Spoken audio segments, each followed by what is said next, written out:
I feel like I forgot to do something again. Microphone's on.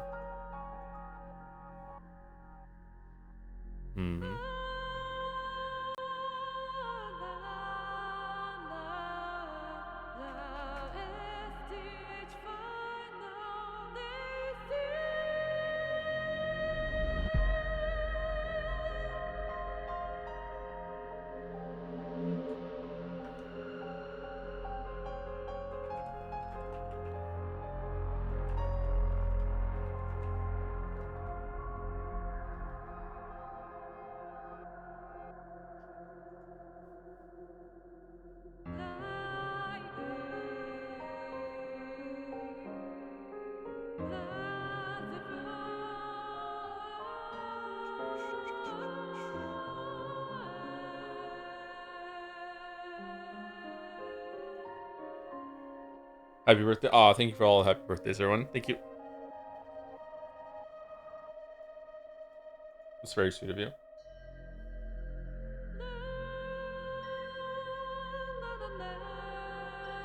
I feel like I forgot to do something.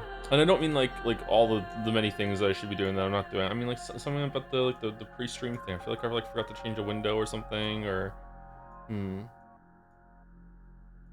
you tweet that you're going live? I never do that.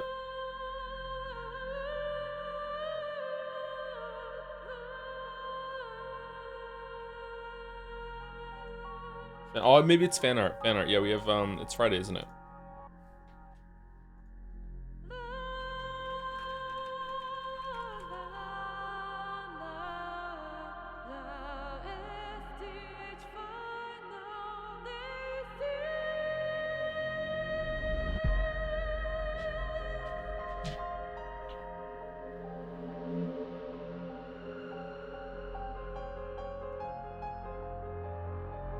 $40 gift subs. What could the 40 be for? Thank you very much, Caps. How many hundreds have you given, Caps? God damn. Thank you so much.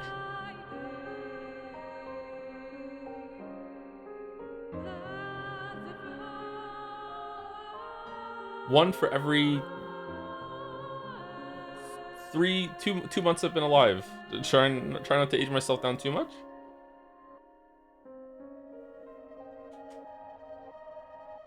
$40 from Annie as well. That's how it's gonna be, huh?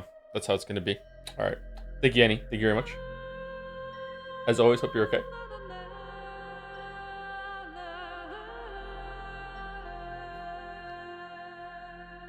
He's 6 years old. Should I go and do the proximity chat? Tiny Joe.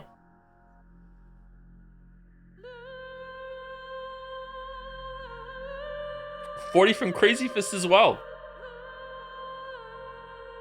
Damn. Thank you so much.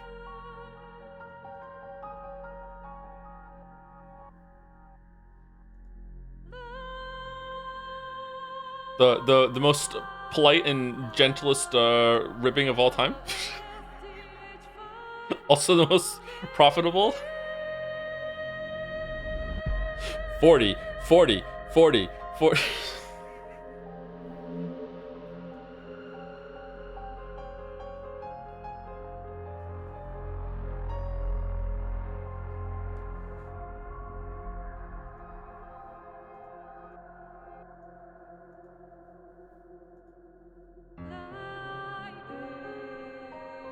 Where is it? Window capture. Why is it down there? That's weird. There we go.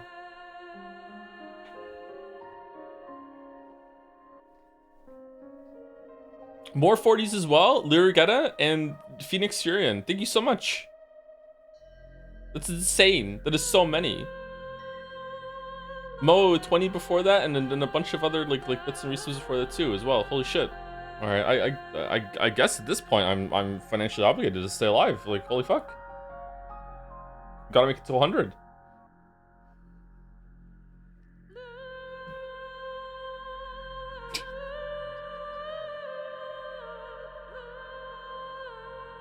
Financially obligated to stay alive is actually a crazy thing to say. 100? Oh, and then we could stream 100 line. Yeah, let's leave it till then.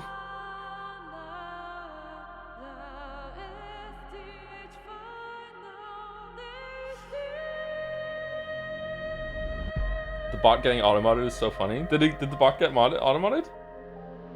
Why does this feature even exist? The stream streak? I think that the stream streak feature is more for like channels that are just starting out, I think. And it's trying to a way to build people that like maybe only have like maybe 10 viewers. Although if you have 10 viewers when you're starting out, that's actually amazing. It's pretty difficult to get the to get started. Like I got the cheat because I had the YouTube audience. But yeah. I don't know what it must be like. I recently watched I hope I get his name right. Drew Gooden, is that his name? Drew Gooden, I think that's his name. I'm getting the last name mixed up. Drew Gooden, he did a video on YouTube where he followed Ninja's starting guide to streaming, and he didn't publicize at all that he was going to be streaming, and he had like an viewer the whole entire time, even though it was Drew Gooden. That video is actually really funny because he's like riffing back at ninjas as he's watching his guide, and then just like, you know, and if you need help setting up like OBS and getting a microphone and everything turned up, there are a lot of tutorials and guides that you can you online to see this information. And Drew Gooden like pauses it, looks at the camera, and goes, "Ninja, I don't know if you know, but you're making a tutorial right now."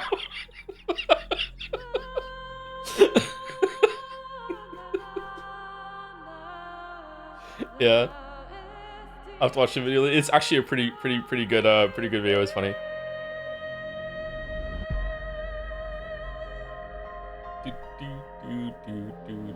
Are we okay with the No Sleep for Kaname Date music for the background for fan art, or do we want our music? Also, I have a question. Hold on, let me see if I can drop this. Why is this such a like somber, serious, like dark, brooding opening? Like ooh, what's at the end of the tunnel? Look at this dark mystery that we're going to be going on. And instead, it's Iris in Bunny La La Land with Oda. I don't understand. Like I was expecting maybe a more not a more serious story, but like a darker story with stuff going on. And then it just flips over to alien abduction. Is it just a fake out for the opening, or is this leading somewhere?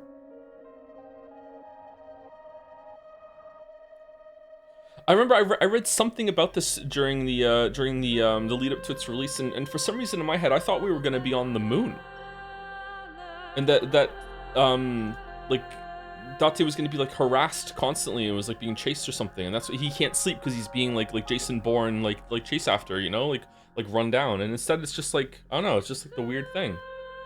Wait, we're not? I've not watched these streams? No, it's just more AI 1 and 2, Annie. It's the exact same format, it's the exact same tone. If anything, it's a bit lighter.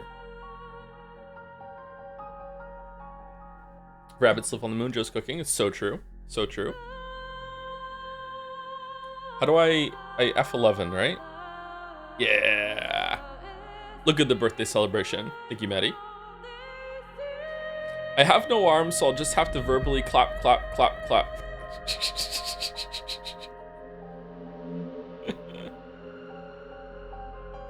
The gang's all here. Balder, Caps, Dalmek, Fia, a hypothetical walrus in reality, Irene, Jelly, moi, Maddie, Moa, Mouse, and Rodney, aka Modney.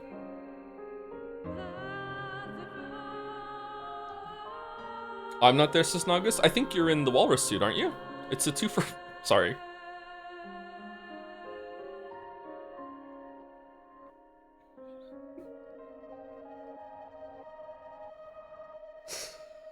The real question is Joe more or equal to your age? What do you mean? Are you talking to me or are you talking to chat? Today is legitimately my birthday. I'm legitimately 40 today. I was born on November 14th, 1985. My birthday has never been some part of the Joseph Anderson construct, whatever.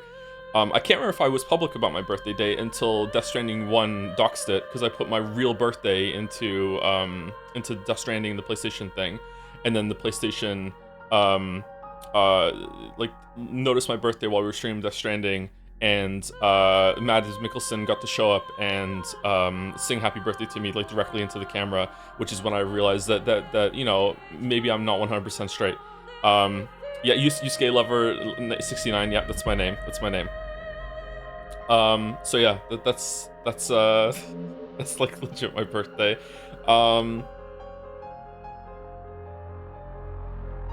Forgot to log on to Death Stranding 2 for my birthday. Darn it. Yeah, I wonder what it is for Death Stranding 2. I wonder what you get. Congratulations on turning double my current age today. You love to see it. You're 20, really? I wonder what the age spread is of the audience. There's so many subs and bits. Thank you so much, everyone. I'll do a formal read through. Thank you in just a moment. For music during fan art, do normal background music. Keep the AI background music playing. Okay, it seems that most people want the normal ones. Okay.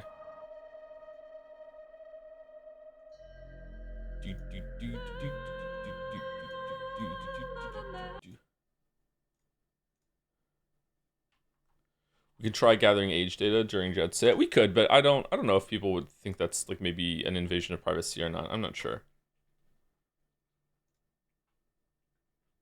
Vital question on the pin. Sorry. Vital question for you. As today you are wiser than ever before, thank you. We are deadlocked on a near tie in Twitch mod chat on whether the tomb Gooner and Gooning and etc. should stay auto-modded. Be the tiebreaker. Okay, so I am not very up to date on the current usage of bad words and slurs and all that sort of stuff. So this may be, I don't know if this is bad, but to me, Gooner is not really that bad of a word. I think that's probably fine. They're funny words to say. I think that they probably shouldn't be automated.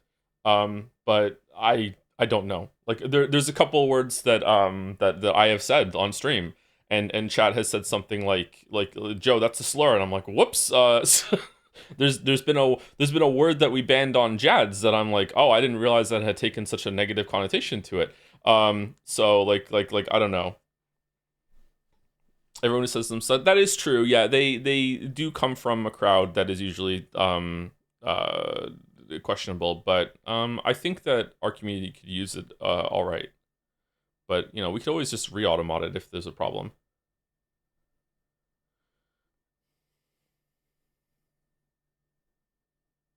I didn't know what the word meant for so long. Where are we going? Desktop.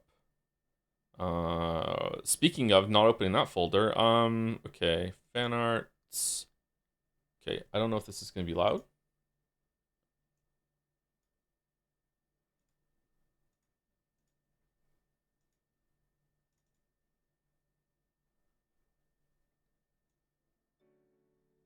Question. It's a joke. I don't have any save porn on this machine.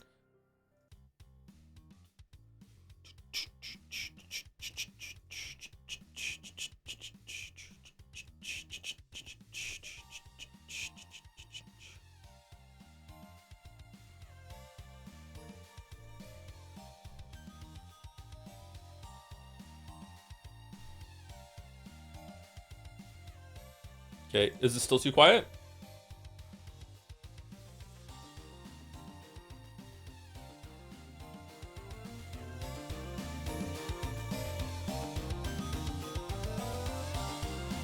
How about now? Is it too loud?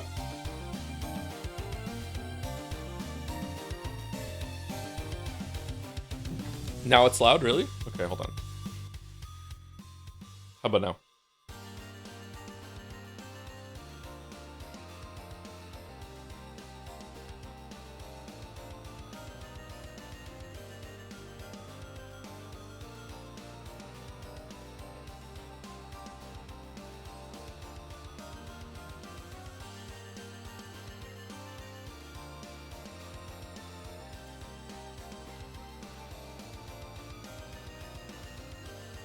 I'm too old to hear certain frequencies. I know that feel.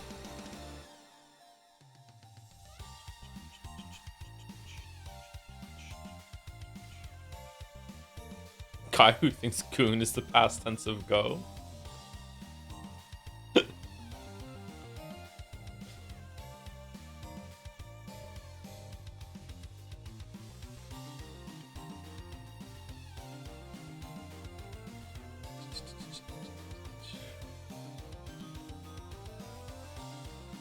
Is Joms your same age or is she younger? Joms is a girl? I thought Joms was a boy.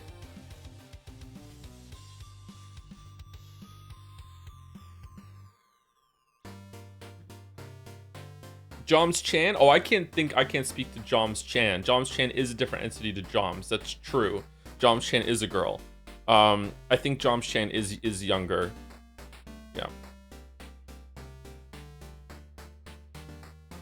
Probably half my age, so I can't date Joms Chan.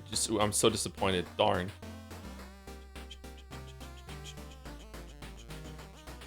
Joe, have you not been paying any attention to the Glorp Joms Yuri Chronicles unfolding in fan art for the past year? I only care about Yaoi, so yeah.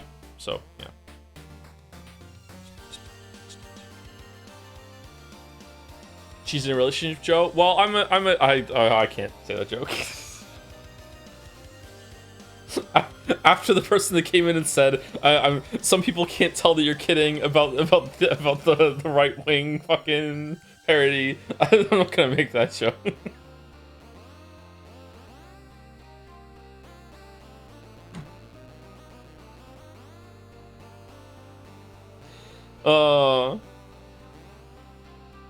Yeah. I've made that joke to you before, Mouse, so you probably know what I'm talking about. Brother, you'll be saying yaoi when my fucking goons get you for this disrespect? Whoa. You have people to do that for you? Huh. If you had to choose between having Wolverine's healing factor or being able to telepathically control your microwave, which would you choose? Definitely the healing factor. If I could telepathically control every microwave and I was Magneto but just for microwaves, Micro-Nito, it's a discussion, because being able to just move all the microwaves, I could cause a lot of carnage with that. Gooners ruin the honorable goon union. No true gooner. 40-year-old man comes on stream for his birthday and just can't stop saying the word goon. It's great. It's just fucking awesome. Gooner Goonerson. Yeah, there has been another murder. I know. The victim was my son. You don't seem very upset. We were not close. The murderer could be the killer could be anyone in Goonerville. That's over 12 people. I don't remember it now. Shit. I have to watch it again.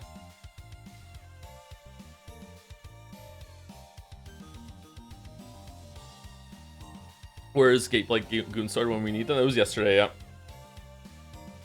Did you get any good gifts yet? Do you think you get gifts when you're 40 for your birthday? What do you mean? You think that still happens? No? What do you mean?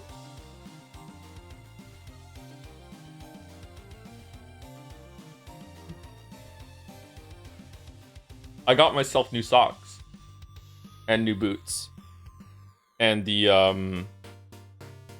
air fryer that I still haven't used. The kids didn't get me some presents. I haven't seen them yet today though. I'm going over right after stream. There's a survey Spike Chunsoft put out for the public recently, and a question on it: who is your favorite streamer influencer to watch? Naturally, I wanted to put down NL, but because it's your birthday, I put down you. Aw, thank you so much. Thank you. Happy birthday! Thank you for the stream. It's been helping me through a rough patch lately. With a hug. Oh, you're welcome, Asherus. Glad I could help you with that. Hope it gets better, and you don't need the streams for some cope. There's propaganda in this art. Vote Fiaj-chan for, is it Fia-chan? Fiaj-chan or Fiaj-chan? Fia? It's Fia, right? It's Fia. I'd just say Fia. For, what, but there's two Fias. For 2025. So we're streaming Kingdom Come Deliverance 2 next week, or what? It depends on if it gets nominated. I don't know if it's gonna get nominated or not. Reddit seems to think that the five absolute shoo-ins are Death Stranding 2, Hades 2, I'm basing this on one Reddit comment. Hades 2, Death Stranding 2, Expedition 33, Donkey Kong Bonanza, and fuck, Silk Song. That's it. Those are the 5s, and then the 6th is either going to be Kingdom Come Deliverance 2 or Split Fiction or something else. I think Split Fiction is a shoo-in, and I'm not that keen on Death Stranding 2 making it, to be honest.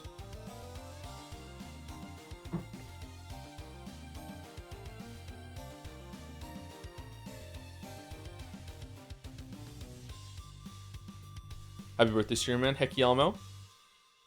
Hecky Aljoms. Ooh. Aljo. I'm the Aljo. Come on, man. Kojima's half the show. Not anymore. Hey, I don't know, man. Like, I think that last year's Game Awards was the best Game Awards they ever did. I felt like that was the first time that they were in the ballpark of being respectable to the devs. And I feel like the devs actually really did have, like, a presence on the show last year.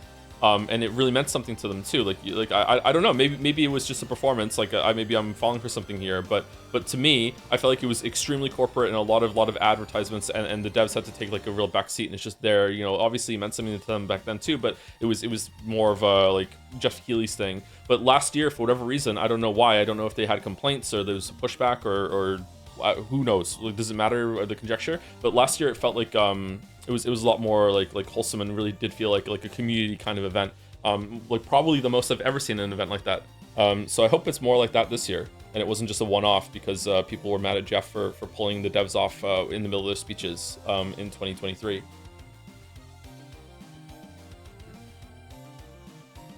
Because that was definitely a huge overcorrection from Christopher Judge going on too long.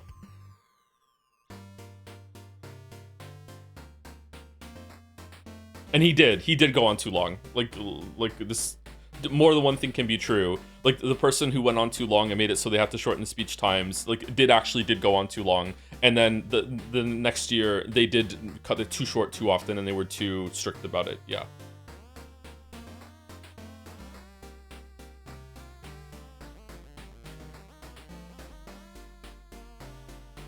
So after all these years, what are your honest thoughts on the anime aesthetic? You've seen 2D, you've seen 3D, and now you're 4D.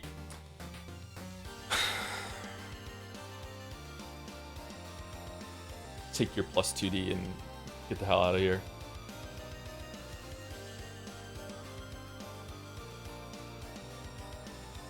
At least I could play chess with the president now, right?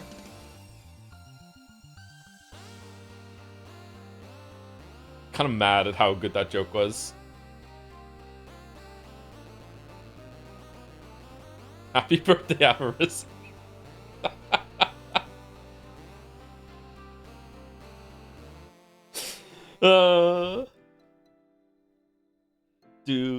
Okay, how's the sound? We good? Happy birthday, Wuggy. Yeah, happy birthday to Wuggy. Happy birthday, Wuggy.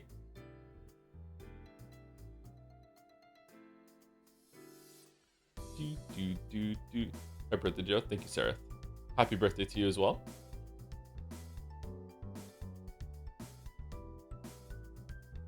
You too.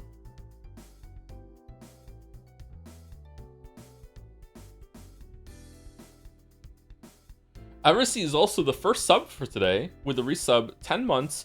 You do know what day it is today, don't you? With a YouTube link with a timer on it. All right, give me a second.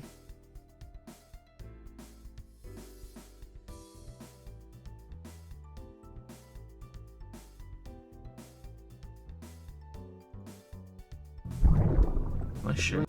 Oh fucking hell.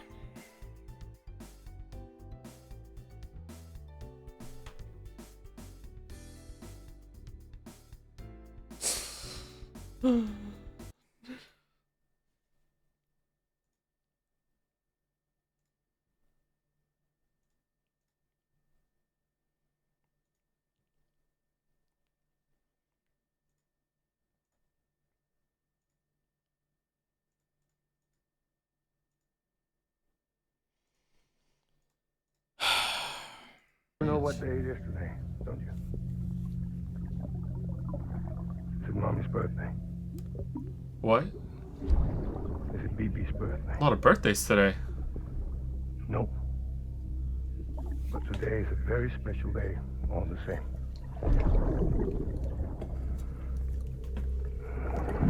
so cool. A special day for a special someone. Wait, what? You may have forgotten, but I haven't. Happy birthday. Flowers from Mads? Aww. Thank you, Mads. Flowers from Mads? Wow. Comically attractive, man. I know. My go-to is usually that when someone is that attractive, it's like they're so hot that it makes you angry. Like it's just like I don't know. I don't know if it's not fair that someone can be that attractive, or it's not fair how much like power they just immediately exude over you or whatever. I don't know what it is that makes me think that, but it's just like it makes you angry. Oh, hold on one second.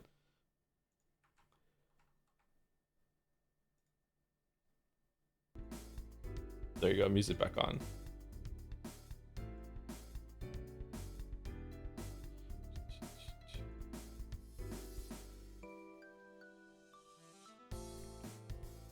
It's called envy? Maybe, I don't know. I don't think I experienced a lot of envy, but maybe. Can you quickly log on to Death Stranding 2? I don't have the PlayStation 5 here, sorry, or that might be a fun thing to do real quick, yeah.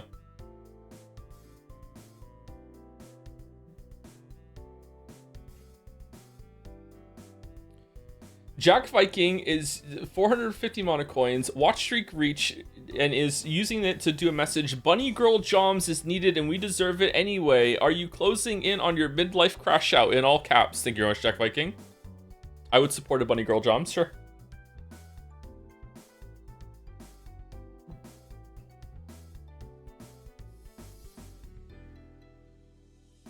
Thank you, Greek and Beans, for the new sub right when we started. Thank you very much. No, before we started. So Avaristi had preloaded that in like an hour before the stream started. Damn. Thank you, Greek and Beans. I was eating those beans. Thank you very much for the new sub. Thank you, Man of Answers, for the 20 gift subs right at the start of the stream. Thank you, Mo, so much. Thank you. Thank you, Dawn to the Dawns, for 900 bits as well. Hey, Joe, I hear it's your birthday today. Here's 30 times 30 bits now that you're 30. Happy birthday, Glorp. Thank you very much, Dawn to the Dawns. So there's 20 from Moa because I'm 20, and then 30 from Dawn to Dawn because I'm 30. I'm aging rapidly as the stream goes on. Thank you, Weevo, for the 35 months. Happy birthday, Tom. Thank you very much, Weevo. Thank you, Greek Beans, for some bits to follow up too when the stream started. Thank you again, Caps, for 40 gift subs, which started a crazy blast in the chat. Thank you very much, Caps. Thank you, Henry White, for the 1,000 bits. Happy birthday. Happy birthday. We're singing it to you. Remember, it's just a number with a hug. A happy birthday from all of us to you. We wish it was our birthday so we could party too. Thank you very much, Henry White. Thank you, Annie, for 40 gift subs. 40. Thank you very much, Annie. Thank you, Azrael Cat, for the bits. Date when he's streaming and needs to check volume. Hey, chat, how's the sounding? How many of you like discovered that term on stream 2 days ago? Happy Chikara. So what's your streamer midlife crisis gonna be? Gonna dye your hair and play Fortnite? Or no, I don't think I'm gonna have one. I don't know. I don't think I need one.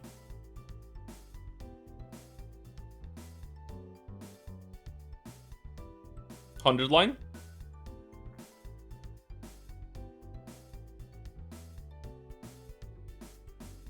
Gonna start a podcast?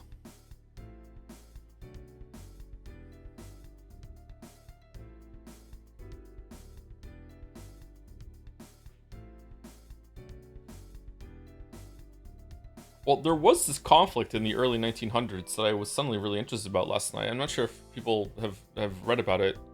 Happened a long time ago.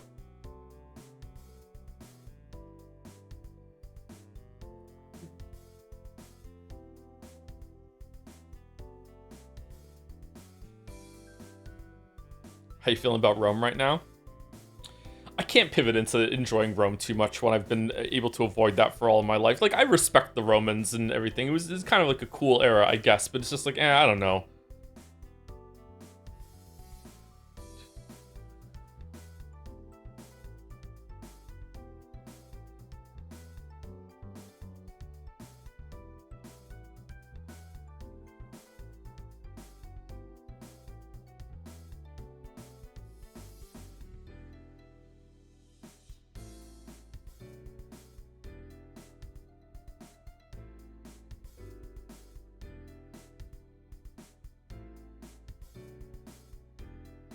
I learned recently only one Roman emperor died of old age. Was it Caligula? Had to be, right? Have to be.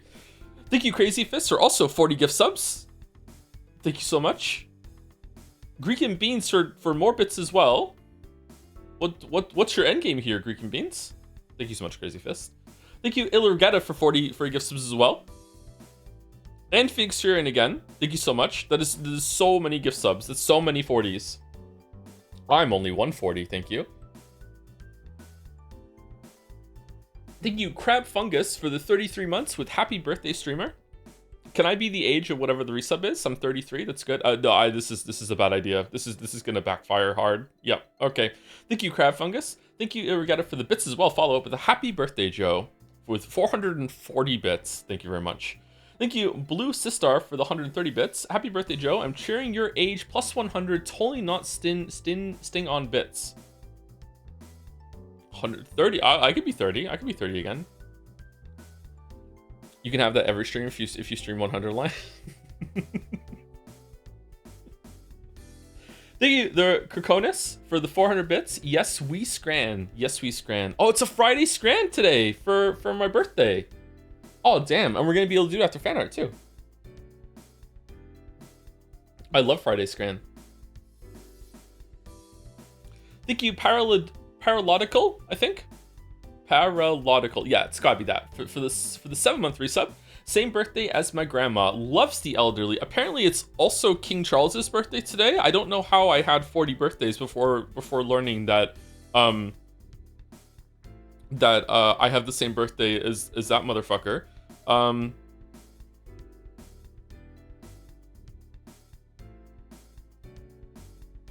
She's single, by the way.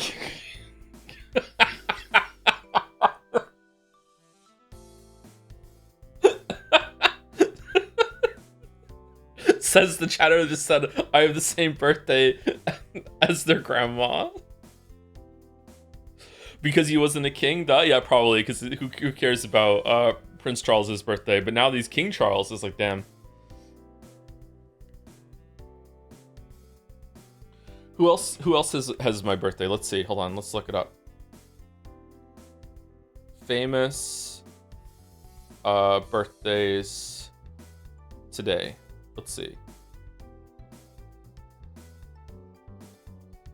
Today's famous birthdays.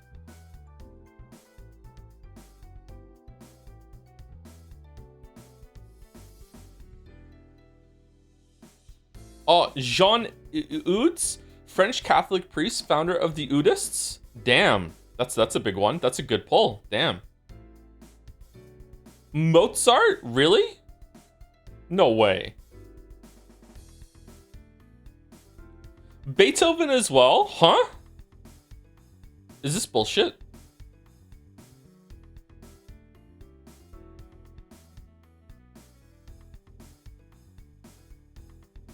Not that Mozart? I mean, he's also a composer. Is it a different? Oh, it's the father of Mozart. Okay. The dad of Mozart. All right. And Beethoven's father. What the fuck? How are that? Okay, so I'm gonna raise a musician apparently? What the fuck? How did Mozart and Beethoven have the same dad?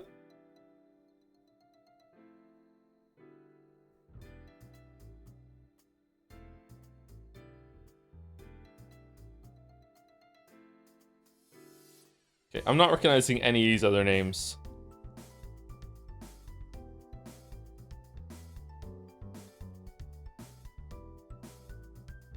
Okay, let's go down to the bottom.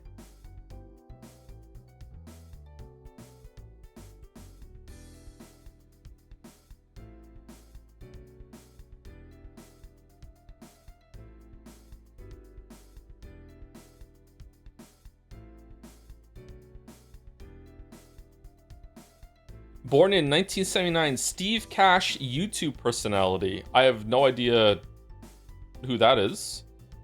Where's the king? How old's Charles? Josh Duhamel. Really? To me, Oliphant's doppelganger? Huh, okay, I'll take that one.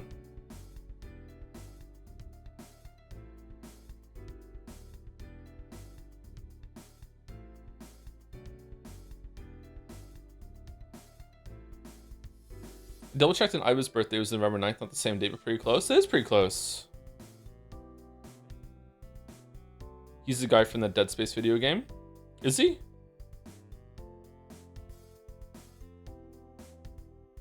Claude Monet was born today too? Huh.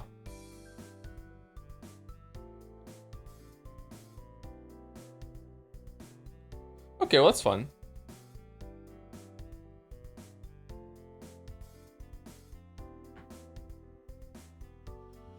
Thank you, Chari MMA, for the 3 months. Happy birthday, my online dad. It's been very shining of my daily life because all of your stream and vids. Hope you and your family having a blast year with a question mark. Thank you, Chari MMA, for the well wishes.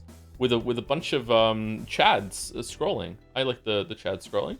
Thank you, Zizalev, for the 23 months. I'm 23 now. Thank you very much, Zizalev. Thank you, Moa, for 250 bits with that happy birthday follow-up. Thank you so much for the years of streaming. No jokes here. Just want to appreciate the humor and analysis you bring to these streams here. Oh, thank you, Moa. And thank you for all that you've done as well. And most recently, some of the 100-line cautionary tailing.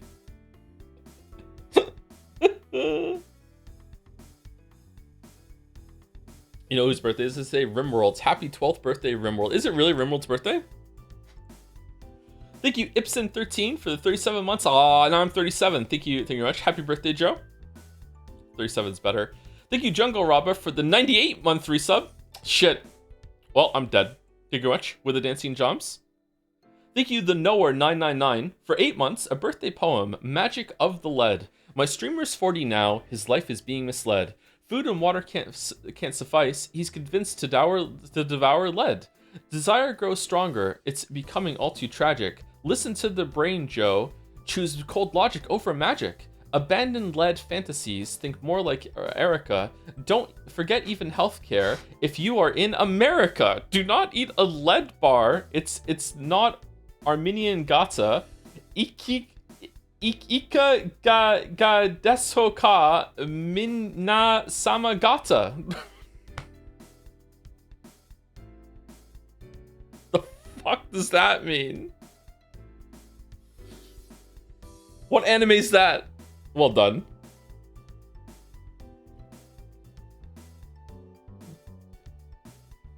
Well done, the Knower 999. You can't just say that, Joe. Oh, is it like Gunnar? Do we have to ban it? Thank you, Scorpio Suro, for the 5 gift subs. Thank you very much. Thank you, Moa, for more bits. Now that the earnest thank you is out of the way, don't nominate 100-line chat. I still hear the redacted in my sleep. I still dread the redacted route. Joe will certainly Alt F4 on the redacted endings. Don't nominate it. But now I have to see if there actually is a Velociraptor. I have to know. You should know that's a slur for lead eaters. They have their own slur now? What? Lead eater. Man, that's heavy. Braver than I am, reading something in a language that he doesn't know what it means. I think you're mixing bravery with stupidity. Sometimes I just say stuff.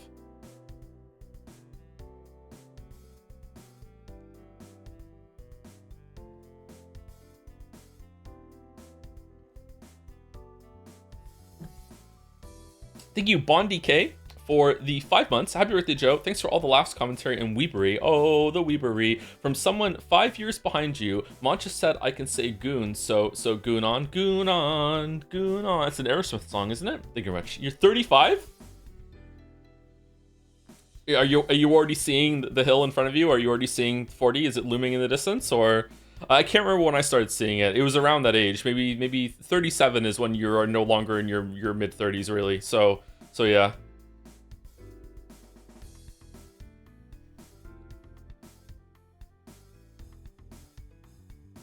Hey Joe, have you decided what your midlife crisis will be yet? No, not really. What are my options? I'm kind of on a budget, so I don't think I could do the red sports car. Also, I couldn't drive it. Write a Metal Gear game.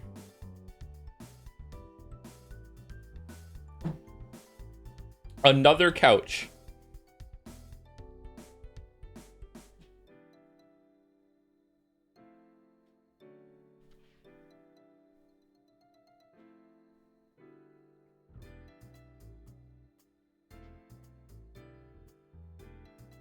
Really wanting to go to Japan, get really into Italian wines.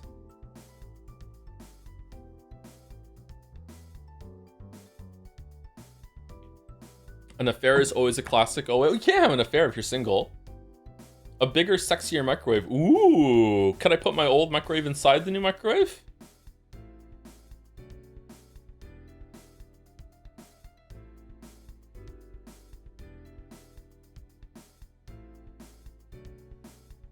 Get really into Italian wives. What? Is that a show?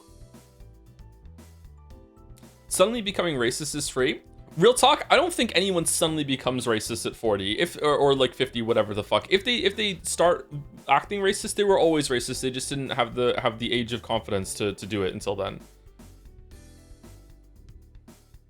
Seeing your AI Somnium VODs after playing Dispatch really puts to light how bad pacing is in Weeb games. In the defense of AI Somnium files, there is a lot of optional stuff you can click. Oh, maybe Dispatch has that too. I don't know enough about Dispatch.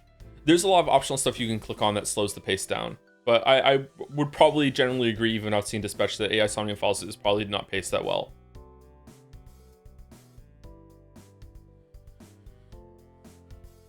What about that patch? We're talking about Dispatch, not that patch.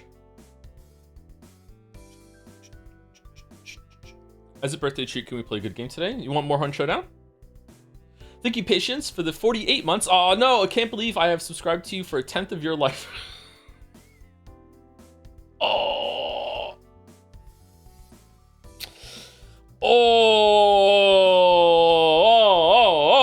Oh, damn. Thank you, Gameplay Student, for the bits. Happy birthday, Joe. Here's 100 bits to represent your Chex Notes 100th birthday. Oops. Anyways, here's to seeing you make it to the mythical age of 40. May you live long enough to outlive the Steins Gate requests. I hope so too. I hope so too. Somehow I think those are never gonna stop. It's gonna be chasing me to the grave, and then once I'm dead, someone will spin up an AI simulacrum of me in order to stream it, and they'll be like, "Here you go. He's rolling in his grave." We've actually hooked up the computer that's running this AI version of him to a motor that is being powered by him spinning in his grave right now, and it is actually a perpetual motion machine as long as we continue to stream Steins Gate. That's it. We've solved the energy crisis. I turned 36 last month and my hair is about 20% gray. Don't really care about getting old. That's good. That's a good attitude. Let's see if we still have it when you're 40. I don't know if there's something about... Does the body like know about like age? Like it can't. Like there's no like age thresholds that you pass, right? So it's just like I don't think it's like counting up to 40 or whatever like that. It's just like a gradient as you get older. Or I don't know if it's like in my head, but like I have noticed like the past couple weeks I'm getting a lot more gray hairs in my beard. It's like something knows that I'm hitting a good like age milestone or whatever. I'm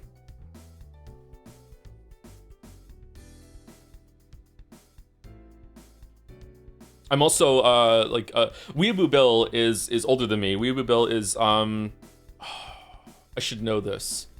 He's at least 7, maybe even 8 years older than me. So Weeaboo Bill is like a big brother to me.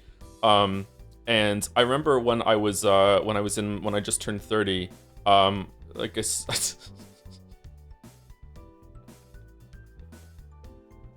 he was pushing 40, and I was like, I don't understand. Like as you get older, I don't know why I'm saying this. This is gross. I shouldn't say this now, and I realize where the story is going. I shouldn't say it. I was like, he's your senpai. He's kind of my senpai. Yeah, he's my unk. You can stop. It's not about sex warning. It's about like it's about hair. It's like I was expecting to be like to have more of a beard and like some more hair on like my chest or whatever as I'm getting older. And he said, no, that actually comes a lot later in your life. And I was like, oh damn. Well, he's not stopping. I mean, I stopped at some parts of it.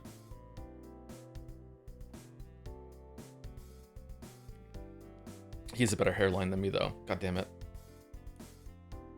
He lords it over me, too. Worrying about getting old ages you? Doesn't. Do you get more gray hairs? Is that a real thing? Is distress lead to gray hairs, or is that a myth?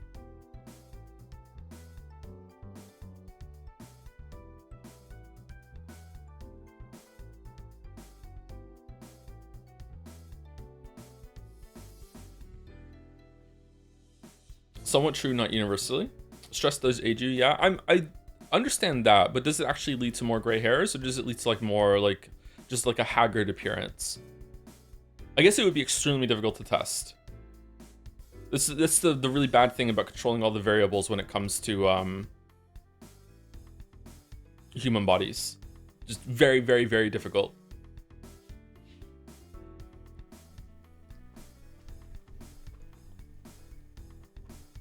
You okay, Gatsby? I'm playing through Kingdom Come Deliverance 2 hardcore mode on my first playthrough now, and I can tell you're gonna hate it. Imagine the survival mechanics of path logic dialed to 11 with the map size and content density of The Witcher 3. The worst part is the map doesn't even show player location, so you have to follow the sun to navigate around the world. Really? Okay, that sounds like an interesting experience to me if it's done well. I'm not averse to like kind of hardcore experiences like that, but usually they're not done.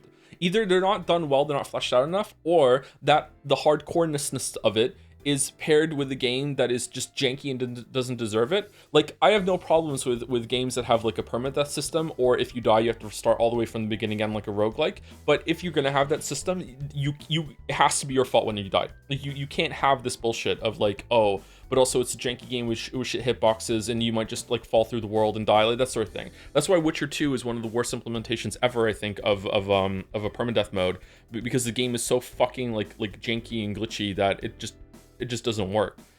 Even though like playing Witcher 2 on a permadeath mode really does make you feel like a Witcher, and you want to have every advantage you possibly can when you're going into the battle.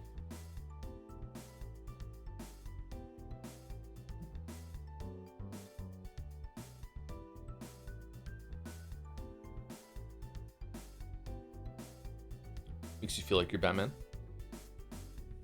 Did you know you only need 23 people in a room to have a 50% chance of 2 people sharing your birthday? Yes, I did know that. I remember it cooked my noodle when I learned it. And basically the idea to understand it, because you would think you'd need way more than that, the way to understand it is that you're not looking at 23 people, you're looking at all the pairs you can make of those 23 people and all the arrangements that you can do. So it's way more than 23 chances to have 2 people sharing a birthday. Yeah. Or at least that was my understanding of it. Yeah. Combat is incredibly janky, and the game is Red Dead Redemption's 2 level of annoying immersion. Is it? I watched the only footage I've seen of Kingdom Come Deliverance 2 is that I think I watched Mouse play it. She streamed it to me a while ago, and it was just one session. I don't know if Mouse continued playing it. It looked okay, like in terms of like, in terms of visuals, it looked better than okay. It was a very pretty game. In terms of gameplay, it didn't look all that great to me. Like, I don't know. I might enjoy it, I'm not sure. But I would also, like, if that gets nominated on Monday, we're playing the first one. I don't know if we're going to finish the first one, but like we're going to play the first one for at least a little bit, and then we're going to do the second one. I'm not playing the sequel without playing the first one a little bit.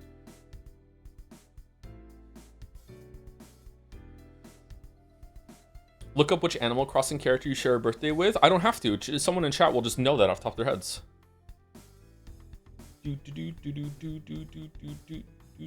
I hope it's Nook.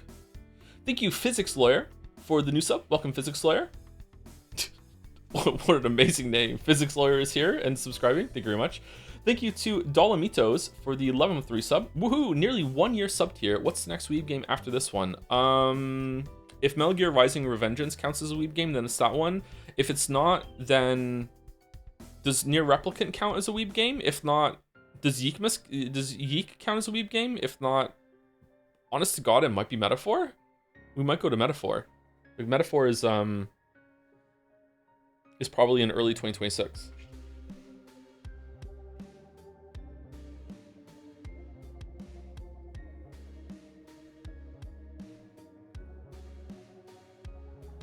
Oh, the Weebery. And the crowd goes mild. It's gonna be better than Persona 3, so it's good. Thank you, Avarisi, for the bits. Oh, it's this message. So after...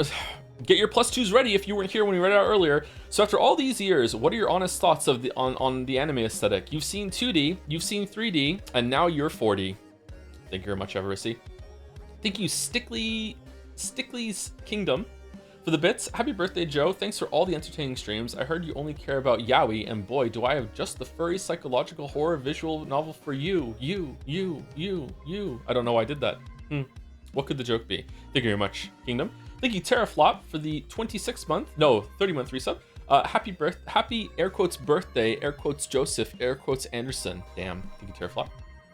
Thank you, Sigma Vash, for the 11 months, almost a year. Oh lordy, and on your birthday. Now let's see if you can turn 80 so my subscription turns 42. JK, love you, Joe. I'll be happy if I can get to 80. I feel like what's the average lifespan in Canada right now? Is it still low 80s? Siri, what is the average lifespan of someone living in Canada? The average life expectancy in Canada was 81.7 years in 2023, an increase from 81.3 years in 2022, but still below the pre-pandemic level of 82.2 years in 2019. Okay, but with how hard it is to see a doctor, really? Huh. You have to specify Moncton. Moncton is not going to have those stats on hand. There's no way no one gives a shit about that. And like, yeah, it's just not happening. For men, you need to knock a year or two off of that. Yeah! Man, yeah! It's so good. It's so good. I love that. I love that statistic. Thank you, Caps, for gifting a sub to Nico Liza 1010. Is this a reference that I'm not getting? Who's Nico Liza? Let's go, tall men. Let's go. When you say tall men, can you include Joe in that too?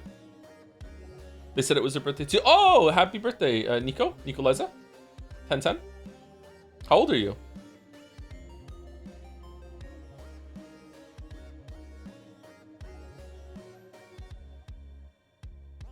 Give them a marble. There's no more marbles. There's no more marbles.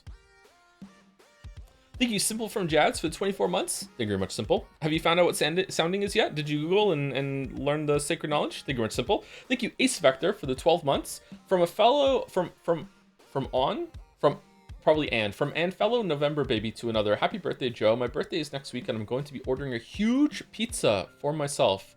Love you, buddy. Take care. I'm not telling you. Okay. All right. Keep your secrets. I'm getting a poutine tonight from my favorite poutine place that is gluten-free. Aren't I being grown up and mature that even on my birthday, I'm not breaking my anti-gluten thing? I'm getting a poutine. Wait, are you a Valentine baby? I am a Valentine baby, yes. Although, like, some people don't know this until they have a kid. Like, pregnancies are not exactly 9 months. They're a little bit more than that. But like, if you map it out, I am born 9 months exactly after Valentine's Day, yes. And also, I was an accident, so that's great. So almost certainly am, yes, a Valentine, like, oopsie doopsie, yeah.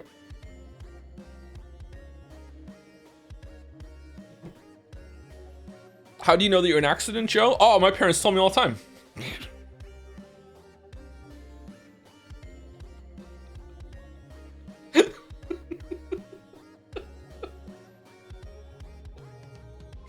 Thank you, Asa Bubble, or Asa Bubble, for the 9 months. Happy Jirthday, Jom's birthday? Damn, thank you. Thank you, Corny German, for the 21 months with happy birthday with confetti core. Nice. It's only downhill from here because I'm over the hill. But it's easier to go down the hill than up the hill, right? So life should get easier now? Yeah.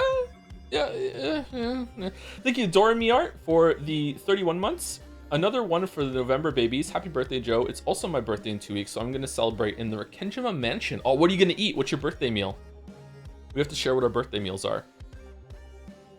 I got an ice cream cake for the kids yesterday, and I got a small gluten-free cake for myself that has like chocolate in it and stuff, like layered. It's pretty good. I like that gluten-free cake. I can't remember what it's called. It's got a name brand on it that might be in a bunch of other stores. It's actually really, really good cake. I would eat it even if I didn't have to avoid gluten, I would still eat that cake. It's really, really good. I can't have the ice cream cake, unfortunately, though.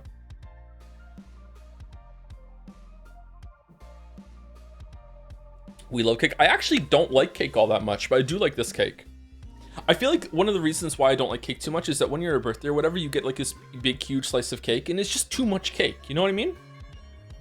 Gluten-free ice cream is fairly good, IMO. Yeah, it is, but this ice cream cake has like this is the one that the kids like. It has like fudge brownie in the middle of it, stuff like that. Yeah. I suspect Joe is a salty snack guy over sweets. You're actually wrong in the sense that I don't really snack all that much. I'm not a big snacker. I don't really like chips, but sometimes I like soda, and I drink calorie-free soda now. My only bad habit in life was drinking like actual Coke with calories in it, which was just horrible for me. So I switch over to the calorie-free soda, and soda and chips is a goated fucking combo. Even the Coke Zero and some chips just goes so well. It's such a great pairing. So even though I'm not big on chips, sometimes that is not a bad like combination to go for. But when it comes with like a sweet, like maybe like a tea or something like that, like a tea and maybe like a cookie or something. But yeah, like I think of snacking more lately because I can't always eat before stream, and then during the break I'll go and have like a cookie or something as a little pick me up. I should stop drinking soda. Again, I highly recommend it. Anyone in chat, take it from your 40-year-old favorite streamer that's 40. What a fucking like compartmentalization there of how to get me to your favorite streamer. Your favorite streamer that's 40 and also talking to you right now.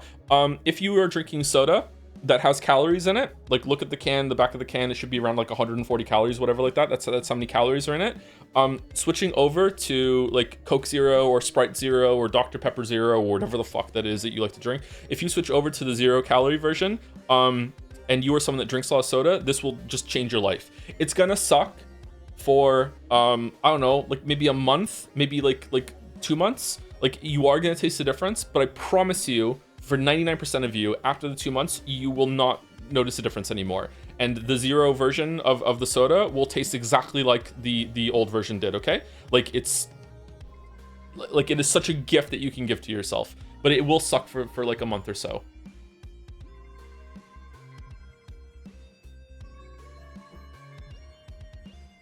And it got worse to the dolls because of this, though. Could he get worse? I didn't think that was possible. Did he really? What do you mean? That's correlation, not causation. Can't be. It can't be. Just drink water, Lamayo? I mean, I also drink a shit ton of water. I know there's people in the chat that are just like I only drink water, though I'm the water gang. I don't know. Like, I feel like it's fine to have, like, fun drinks.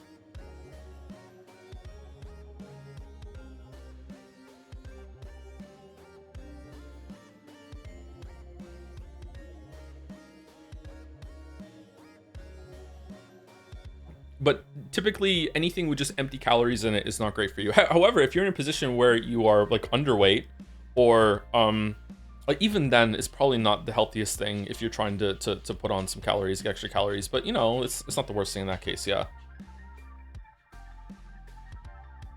Thank you, Puka Boy, for the 1,000 bits. Does that mean I'm 1,000? Happy birthday, Joe. May your 40s be at minimum as good as your previous decades. Oh God.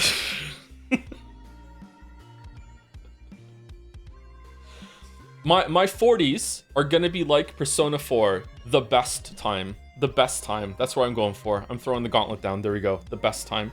Thank you, Hypercuban, for the 72 months with a happy birthday hug. Thank you for the happy birthday hug. Thank you, Quantum Moving Castle. That is a cool name. Happy birthday, Joe. Thank you for your streams. You're very welcome. Thank you for the happy birthday wishes. Thank you, Cromplik, for the resub 2, 36 months, 3 years. Happy birthday. I've been watching your streams for years, and they helped me a lot these past couple months when things were tough. Everything's better now, and I just want to say thank you for being here with a Kirby face. Thank you, Cromplik. I'm glad things are going better for you. The Golden Year. So I have to start watching the Golden Girls. Thank you, Smear, for the 74 months. Still in VOD land, but hoping to say I love your streams. Thanks for everything. Well, I hope you hear this when you get into it in the VOD if you care about Kaname Date. Thank you, Smear. Hope you have a good day. And you're having a good day when you hear this. Thank you, Slowly FG, Slowly Looking for Group, for the 5 gift subs. Thank you very much, Slowly. Hope you're well. Thank you, Amaril, for the 3 months from Chimpan A to Chimpan 3. Close. I love that bit. That's my favorite Simpsons bit. Oh my god, it's so funny. The Nanjo version we got for Umineko was a classic. I wonder if that's going to be a contender for Jedsea. Thank you, Mick Rascal, for the 8 months. Happy birthday, Jew. If you think that you being 40 years old are unfunny, imagine what will happen when you hit 50. Oh, fucking hell.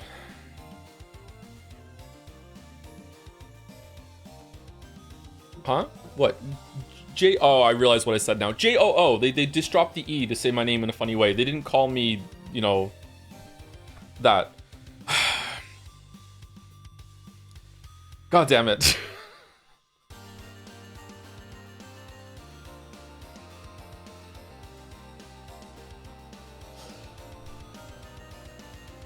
Thank you, Miss Rascal. Thank you to Narnesh for the 10 gift subs. Thank you very much. It's not a slur, you can say Jew. I know, but like chat was like reacting in a weird way, and I didn't want to repeat it in the same context. Thank you, Narnesh, for the 10 gift subs. Thank you very much. And also Caps again for gifting a sub to Pixelated Vision. Is it also their birthday? Oh, it's so loud. Let me turn it down for me. Is it too loud for everyone else too, or is it okay? Just in case, happy birthday, Pixelated Vision. Thank you very much. Thank you, Caps. Thank you, SureStepper, for the 5 gift subs as well. First time chatter who said they had been a VOD viewer for a month and downloaded Twitch app to watch you is very sweet. Also, I need an excuse to overtake Loner Archon on the leaderboard. Uh-oh. Uh-oh. That is quite sweet. Thank you for highlighting that, Caps.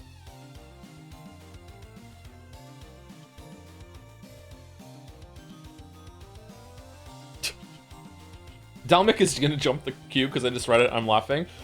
Thank you, Dalmec. Heard on the grapevine, it's your birthday. Hope it sucks. Heart, heart, heart. Thank you, Dalmec. Thank you. I was watching the Avarici compilation, and there was some joke. I can't remember what it was, but I was doing a joke, and then I stopped in the midway of the joke as chat was freaking out because it was a really lewd joke, I think. And I said just the LOL from Dalmec in the middle of that means so much to me. It's nice to see another funny person laugh at your stupid shit sometimes. Thank you, SureStepper, for the 5 gift subs. Thank you very much. Thank you, Sutima, for the 9 months at my grown person job typing this on company time. So in a way, my boss is paying for this sub. Oh, thank you very much, Sutama's boss. Hope AI is going well. I'm only on stream one of the third eye game VOD. What stream of the third? Okay, I feel like there's a mistake there, or I'm just so old I'm not reading it properly. Of the third eye game VOD. Yeah, I do not envy anyone who's here and hasn't seen the other 2 ones. Yep. Even though the game tries to be approachable and people can come into it whenever they want, it is kind of crazy. Yeah. Can we have a worst best Joe's takeaway for Jed Saya? Oh, that would have been good if we could have some clips for it. Yeah, maybe we can do that next year. What would win? Best take would be this year definitely don't eat berries from the bush, and then worst take would like paradoxically also be don't eat berries from the bush. We could probably combine them. Maybe that's what you're proposing. Yeah. Thank you, Com908, for the 91 months. I'm 91 now. Thank you, Rich Com. Thank you, Paramonata, for the bits. Happy birthday, Joe. 100 bits plus the age you had 20 years ago. Ah, I've been playing Yeek in anticipation for your streams, and I can already tell that they're gonna be amazing. I still don't know if we should do the old version or the new version. Most requested game will probably go to Fear and Hunger, by the way. Nope. No, it's not. Absolutely not. Thank you, Com908, for some more bits to follow it up. I didn't get to send a sub message, but first real paycheck from my first real lawyer job came through. So I can congratulations. So I can finally hit tier 2. 91 months means you've been there for undergrad and law school. I also want to take this time to tell the Kingdom Come Deliverance 2 haters to shut up and that the game would be right up your alley. Ooh, okay, interesting. The gaming lawyer says that Kingdom Come Deliverance 2 would be a good time. Congratulations on the first paycheck coming through from your lawyer job.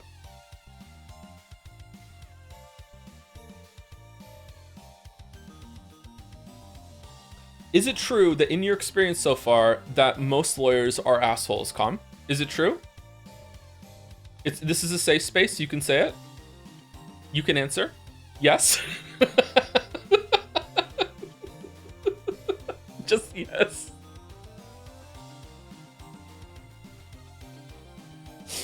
Thank you, Kafefa, for the 34 months for the happy birthday with 3 hugs. Damn, 1 for every decade that I've been alive. Thank you very much. Thank you, Infatuated Hades, for the bits too.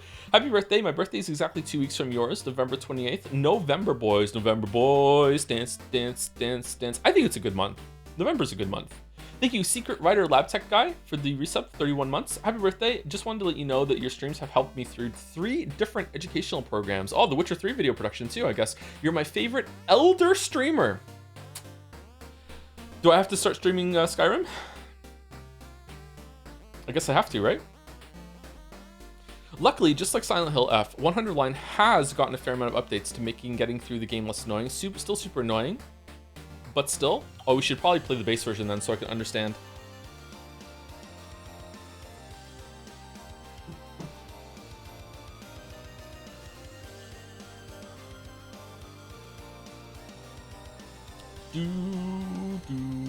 Thank you, Cheeky Dumpling 4 for the new sub. Welcome, Cheeky Dumpling. I like that name a lot. Very cheeky, very cute. Thank you, Blin26 for the 17 months. On pace for an 11-hour fan art shoot. I know, right? It's already been over an hour. But hey, it's good to yap today of all days.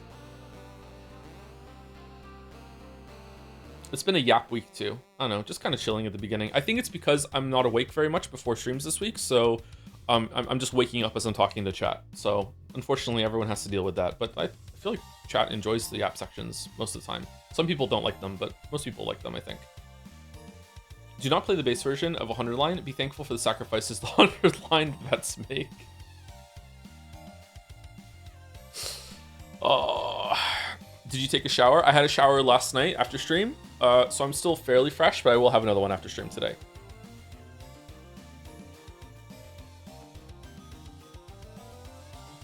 I had a problem getting my contacts in before stream. Every once in a while, like, I don't know, it's not very often, but every once in a while there's some like little bit of debris on the inside of the contact lens, and you put your contact in and it feels like there's like a pebble. It feels so much bigger than it actually is. It feels like there's a pebble just sticking into your eye and you're like, what the fuck, and you have to take it out and do a whole fucking reset of it. It's kind of a pain in the ass. I think you should just veto 100 Line because it'd be funny. Yeah, I don't know if I want to do it. I've been thinking about like doing like the sub hostage situation. I think that could get toxic, so I don't think I want to do that. A chicken wing, yeah, there's a chicken wing in the contact lens, yeah. That's why I went back to glasses. I don't like wearing my glasses though. I don't like how I look with the glasses on, but I also don't like how they feel. I very rarely wear glasses. Instead of being like every sub is 10 minutes of 100 Line, maybe better if there was like a sub goal for an ending. So therefore, so I can get to the ending as long as it takes, and I don't feel pressured to like I'm wasting someone's 10 minutes. You know what I mean? Like, I don't know. That's the thing. The folks at 100 Line want toxic. That's what they crave. That's true. We have made it pretty clear that we don't want to do it. So forcing the issue is kind of a toxic move. So we respond with toxicity because, you know, that's what makes the world go around, right? What could go wrong? Trust if you wear the glasses enough, you will get used to both how they look and how they feel. I wore them a lot though, and I don't think I did. I think I got used to how they look more, but I think my glasses are. I have a really big head, so maybe I just need a bigger pair of glasses. Like it doesn't just hurt my nose; it also hurts like I have indents in the side of my face above my ears, like just below my temples, like from them pressing in. So maybe I just need bigger glasses, and then I would find them comfortable. Is there anything? Oh, like if I wear my glasses for like a full day, it's excruciating when I take them off.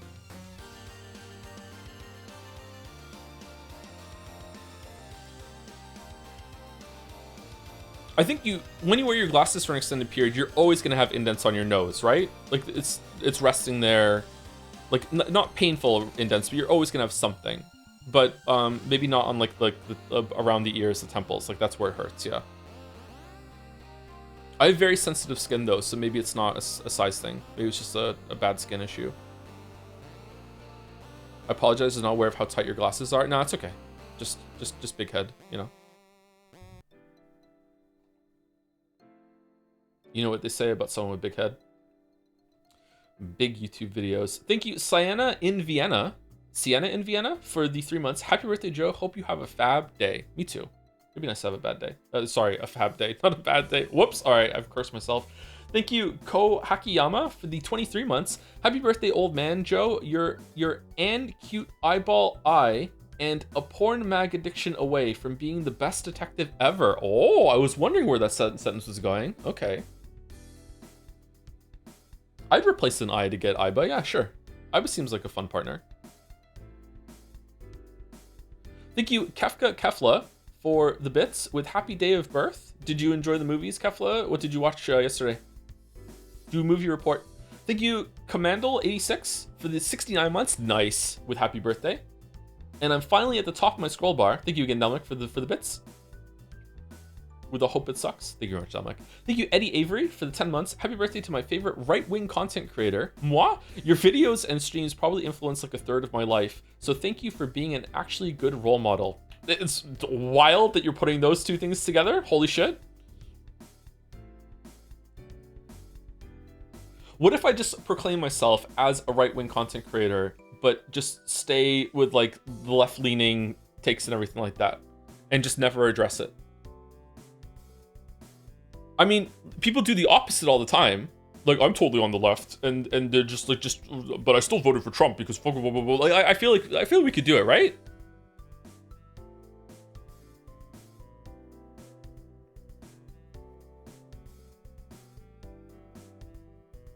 You are a pretty good role model. That's terrifying.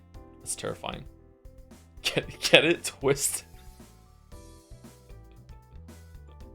A current poll. I want 100 line because okay. Thank you, Eddie Avery, for the 10 months. Oh, I already read that one. Thank you. Sorry, I'm. It's my birthday today, so I'm all out of sorts. I'm getting so old I can't keep it straight. Thank you, Zengraph, for the new sub. Why does it say months in here? That's weird. Thank you, Zengraph. Thank you. Welcome, welcome.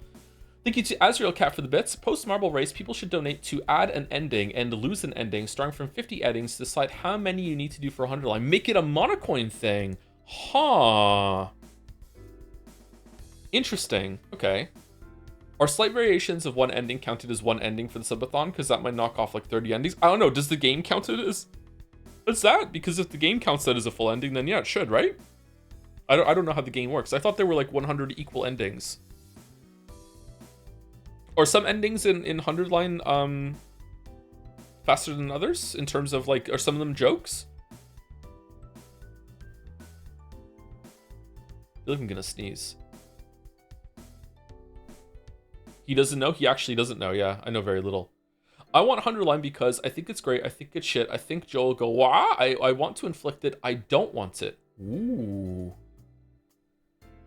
And thank you, Chronotacular, for 500 bits at the end of all of this. Hey, Tom, happy birthday. I turned 33 on Tuesday, so here's to our shared misery. Getting comfortably into the 30s? Yeah, I can see some of the misery. It's okay, though. Don't worry about it. Thank you, Chronotacular. Enjoy Expedition 33. All right, so thank you, Maddie, for this. This was a great background as we went through all the messages. I really love the Jom's cake. 4 big candles. 1 big candle stands for 10 years. How many lines are on it, though? 1, 2, 3, 4, 5, 6, 7, 8, 9, 10, 11, 12, 13, 14, 15, 16, 17, 18, 19, 20, 21, 22, 23, 24, 25, 26, 27, 28, 29, 30, 31, 32. I'm only 32. There you go. Thank you, Maddie. I just joined. Happy birthday. Do you know you have the same birthday as Mike Stocklassa? I feel like I know who that is. Is that one of the Red Letter Media guys, or am I getting the name mixed up with someone else? Oh, it is. Oh, damn. Huh, that was a call. Holy shit. Which one is that?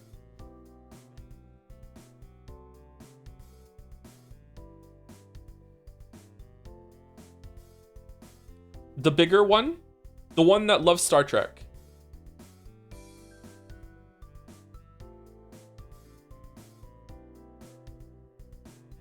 The grumpier one that does not narrow it down.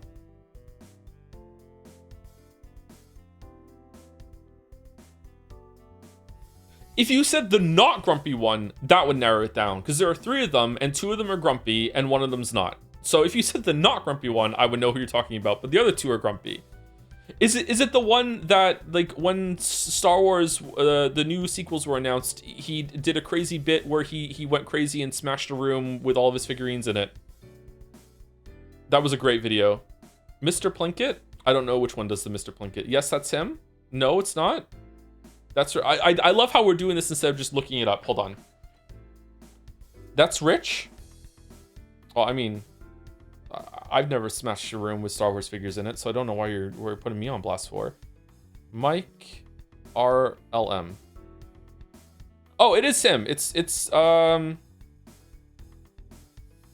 one that looks like everyone's dad. Okay, yeah. Jay Bauman is the not grumpy one. Rich Evans is the one that smashed the room with all Star Wars figures in it. Okay. And Mike is the one that loves Star Trek. Okay.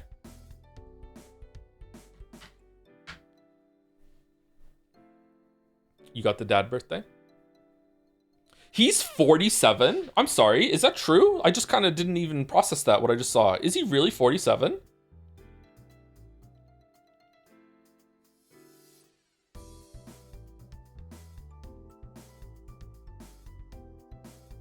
Born 1978. All right, he looks pretty good for 47, I'm gonna say, unless these pictures are old.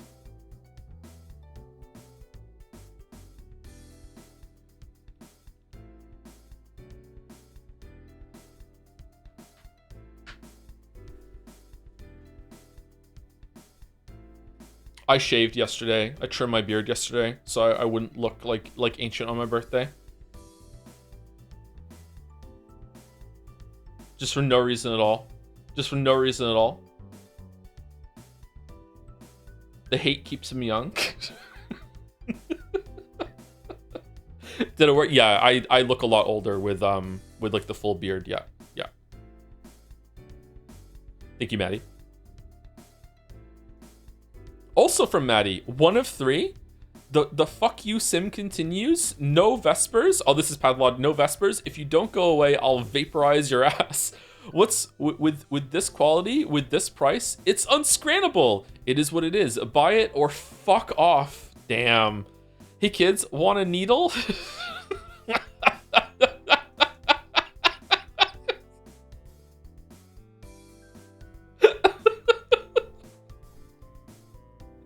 Don't shoot. Also pretty good. Dagger in the head. Don't shoot, don't shoot. I did an round of Arc Raiders last night as falling asleep when I got home. I was out for so long after stream yesterday. Holy crap. Oh, it was such a long. It started to snow while we were out too. Took the kids to get birthday cake. And I did 1 round, and I almost shot a guy in a building. And he's like, "Are you friendly?" And I'm like, "Okay, I'll be friendly." I go over. It was like the dude's like first game. He was standing over like this supply cache you have to take to a like a sentinel station.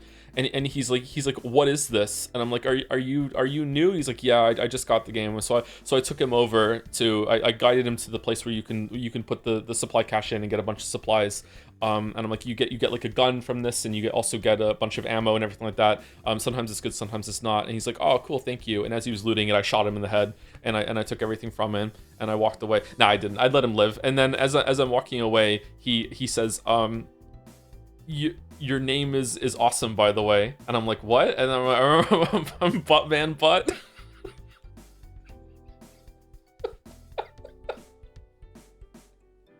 So the first person he met in this game was showing up in his like corner of the screen using the microphone. It's Buttman Butt.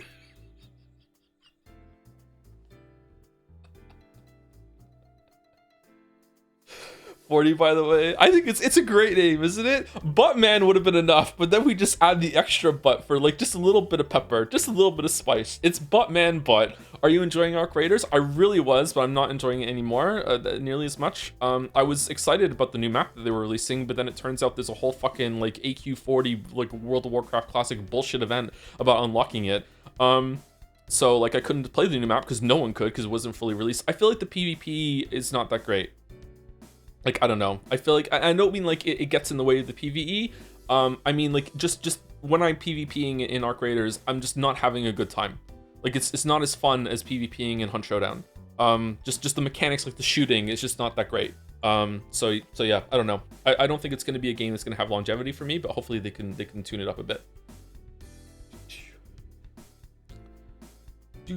Happy birthday 39 plus 1 plus happy 39 plus 1 birthday, Joe. Around 2 years ago, your streams and VODs really helped me when I was struggling with motivation to finish my engineering degree project. I kept saying to myself, I can do it and finish my degree faster than Joe finishes his Redacted 3 video. True, and you did it. Because of that, I'm in a much better place right now. Also, this week's stream discussion of Cloud Atlas made me realize at 2 a.m. that True line is real, not Rick and Morty bit. Couldn't sleep all night from laughter. Oh yeah, that is true, and it is.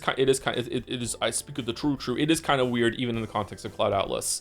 But it's meant to be. It's meant to be weird. That is meant to be like an odd like language isn't really the same whatever in the future. But it is funny, and I don't know. I feel like they could have done better than that, but nah.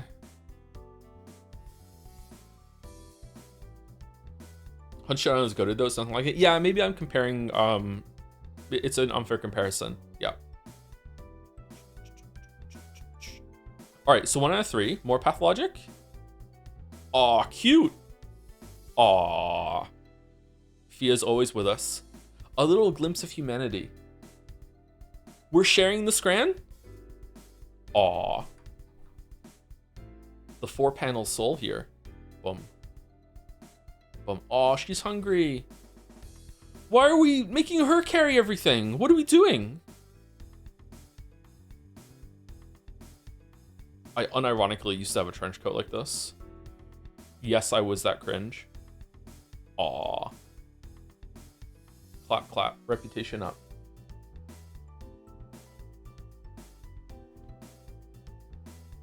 Vote for my daughter. Propaganda for Fia. You should hold most of the propaganda back until we're actually voting instead of just nominating. Like, she's a shoo-in for nominating, right? Right? A little glimpse of humanity. Thank you, Maddie. And 3 of 3. Health 5.2%. Is this the straight score? What the fucking hell, man? What the fucking this in the background? Holy shit. Doesn't always lead you to the happy ending, however. Oh no, it was poisoned. Set us up the bomb. This motherfucker. This motherfucker. Is there actually a random chance in that game that the food is going to be plague? Can you like save scum around it or no? Or does it spoil over time? Smiles in the chat? Nobody knows? Each bomber guy would know.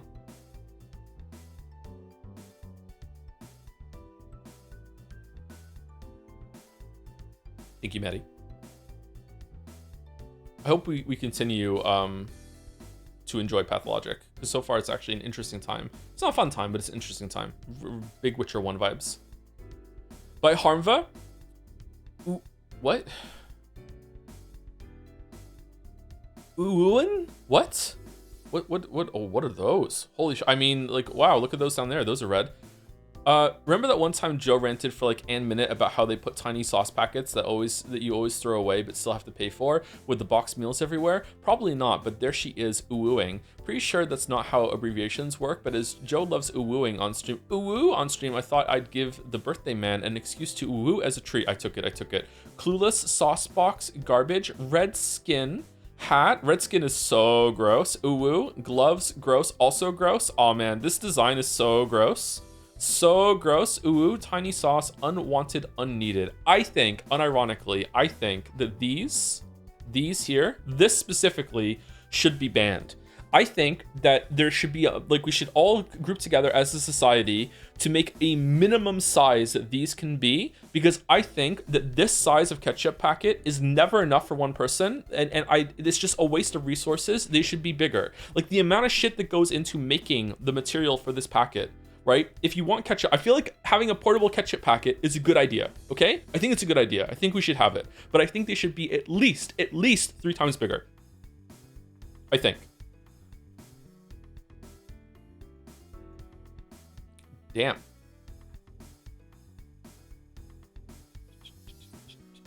The other day, one of these fell out of a bag and I accidentally stepped on it and had my very own ketchup Angry Birds moment all over the wall.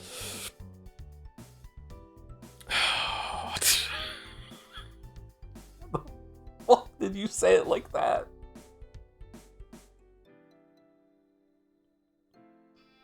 Oh shit!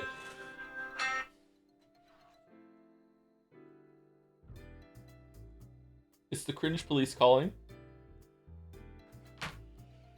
I still don't get the Angry Birds thing. I do a lot of kegels.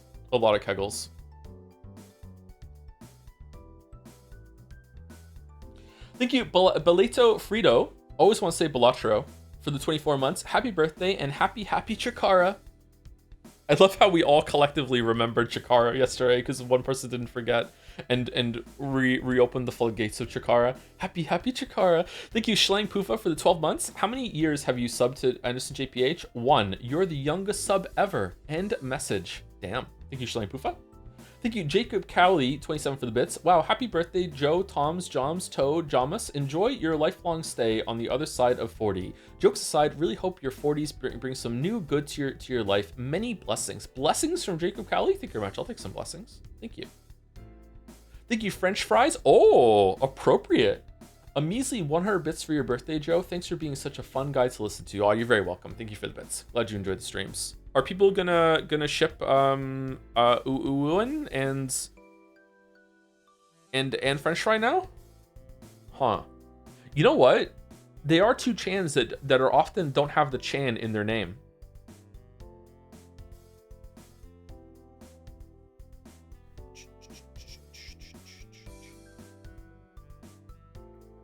I like her hat.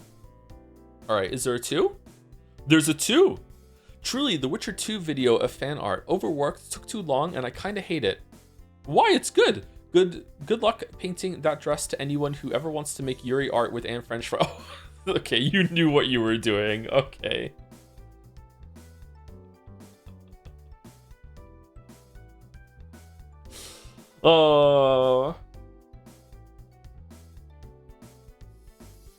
Yeah, I don't know anything about art creation, but this looks extremely difficult to get right with the folds and it bunching up. God damn. Look at this. Here too.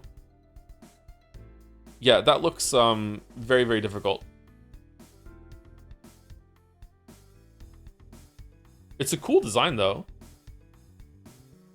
She's so unhappy.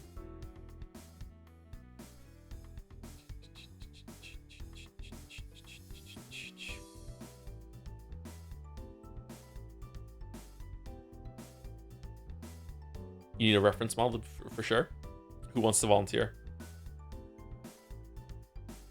Blurry Persona 3 on the right, Blurry Joe on the left. Is that Persona 3? What's in the background?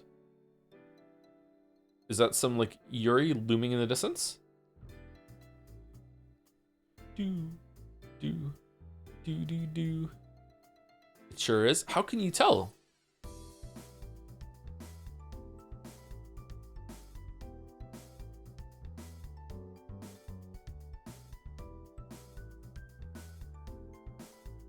Oh, it's transparent. Okay, but what's here though? Look at this. We're seeing this in the background because that's what we're on. But this isn't here. How can you tell? I don't see Persona 3 at all. How are people so in tune with Persona 3 that they can just see it when it's so blurry?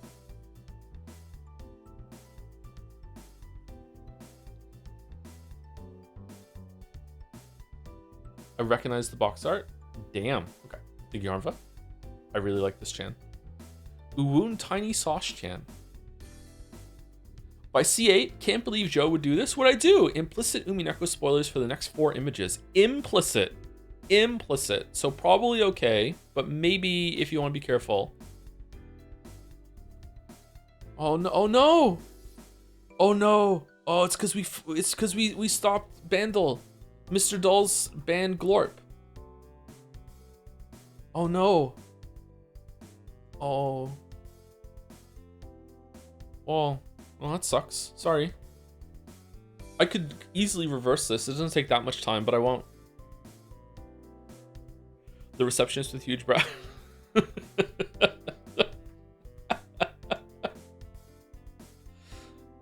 Aw, damn. Impressive eye contact. Okay. All right. Loyal. Or she's a butt girl.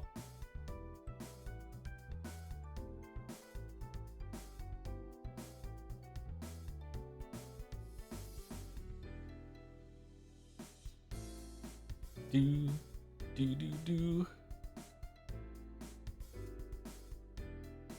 Butt girl butt. Nice. Mr. Dolls. I like Mr. Dolls. Thank you, C8. All right, so Umineko spoilers, maybe? 3, 2, 1. By Tep, some nomination propaganda, both for Red Truth Chan, Best Nude Chan, and Metal Gear Solid 4, Creamiest Stream, and Totally Not Mistake Stream, Shannon smiled. Red Truth Chan, Metal Gear Solid 4 is peak. After all, it has some of the most emotional boss fights in the entire series, and, as an added bonus, all of them are powerful women. Representation win. Every one of those fights is a wonderful synthesis of the old and the new. Oh damn. That is a take. That is a take. Okay. Does it progress? Oh, and we can't ignore just how deeply they connect to the story too. After all, those fights end with you confronting your enemy at their most vulnerable and are forced to kill them to continue your mission. An intimate moment where you gaze upon their pitiable forms, stripped of all artifice physically and emotionally, as you learn all the horrors they have to suffer. Why? It's just absolutely awful. I heard one of them was even forced to eat cement as a child. Kojima is a genius. It's peak. Joseph Anderson says, Drebin was making all that shit up. Damn. But this was set in red. It was set in red. I don't think the blue can cut through that. I think Drebin was actually making all of it up.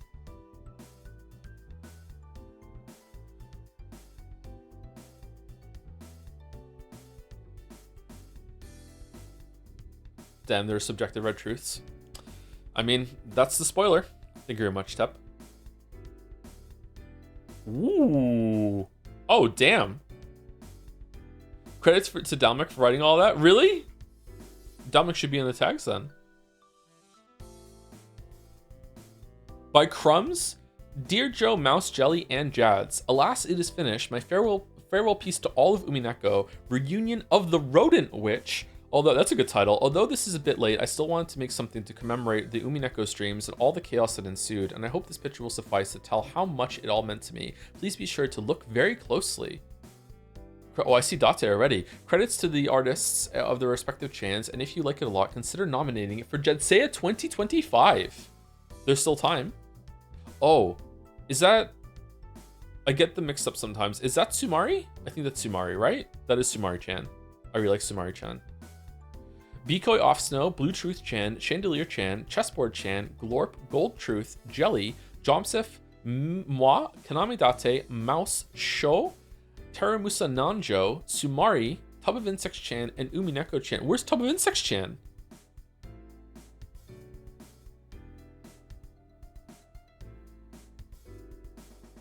Can I zoom in? Oh man. Look at the zoom we can do. There's our boy.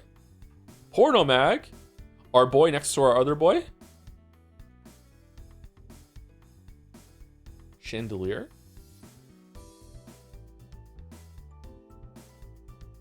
No, that's Sumari, right? That's Chessboard, that's Sumari.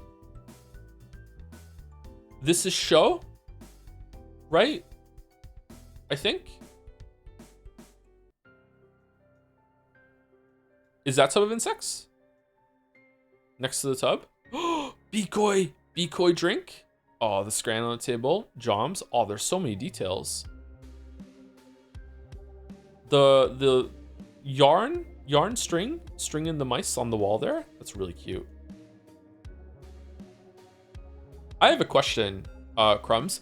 Did you draw the whole background and then put the characters on it, or did you like strategically just like, you know, I don't have to fill in the detail of the background and I'll put the character in front of it? Like, is because if you draw the whole entire background and then draw them on, like, my god, like that is a lot of effort for like stuff that gets hidden.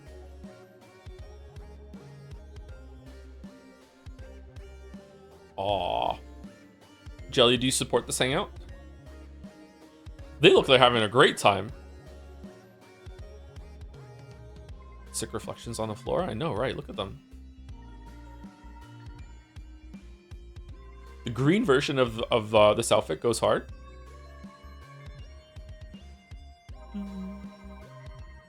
Jelly is a proud unk.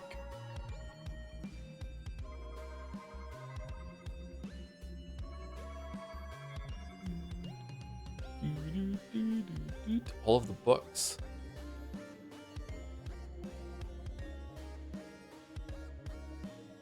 I'm nowhere near old enough to be an unk. Unk is a state of mind. It's not about age. Where'd the cake come from? Damn, that is gorgeous. Thank you so much, Crumbs.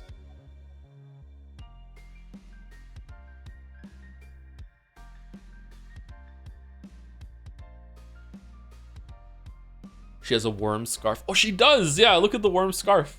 It's hanging down there, too. Oh, that's cool.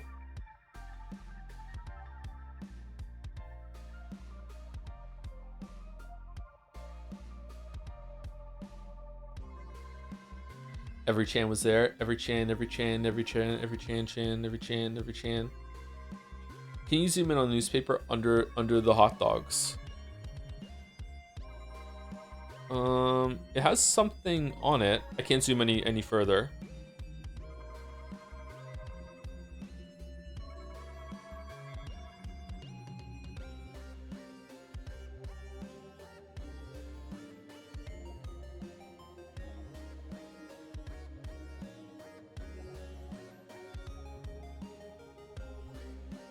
Chat, what is the female equivalent of Ankh? MILF, I think.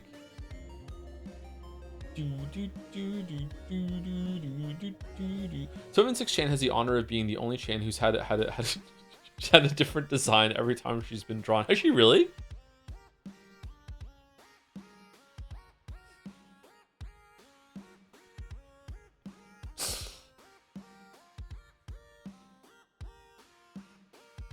No, that's the equivalent of DILF. I reject your DILF. I don't like it. I don't like it. I don't like this meta. I'm changing the game.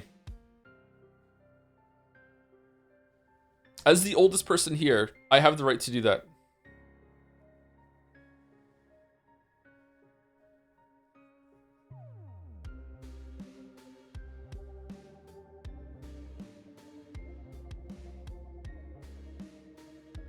Not only does she keep getting redesigned, I think we've said this every time a new design pops up. Well, we'll have to continue the trend. Thank you very much, Crumbs. This is gorgeous. I love this so much. Oh! Ryu! Damn, almost missed it. I love the dates there too. I think that's it for the Umineko. Yeah, so if you were tabbed out for some reason, then I think that's it. By Merrick, just finished the first VOD. What a finale. The Virgin Snake versus the Chad Bells. Prospects, Piss Pants Weeb, Raw Revolver Cringe a lot.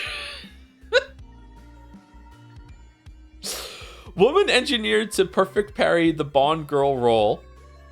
And no, not November champion. Didn't use CQC because the huge fucking backstory justifying it when really it didn't need it. Dunked and dumpstered for nicotine intake by Nanoco 2. We have Big Boss at home. Basically just a vehicle for nanomachines, the muscular suit, and lung cancer. Ages like milk. Just mustache by itself. Respects women. Probably wishes he could molt. Holy shit. Versus the Chad Bells, puts the Roy in Pussy Destroy.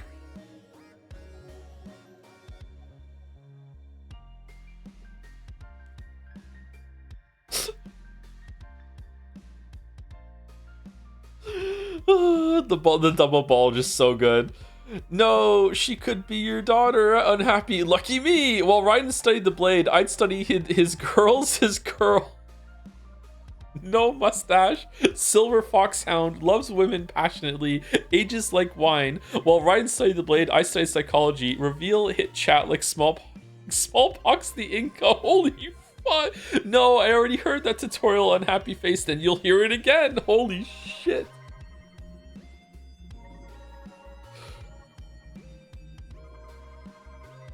Damn.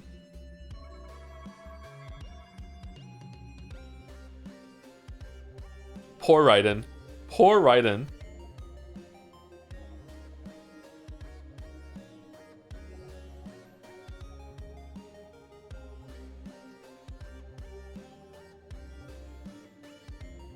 +2 Merrick. +2. Now you can say you're right wing. What did I do?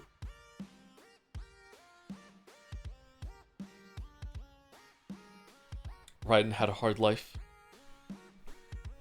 You know, it was raining today 40 years ago. Oh, man. I love this meme format still. It's a classic. But maybe it's just because I'm a millennial, so, you know. It just lands with me. Thank you very much, Merrick. And last fan art today is...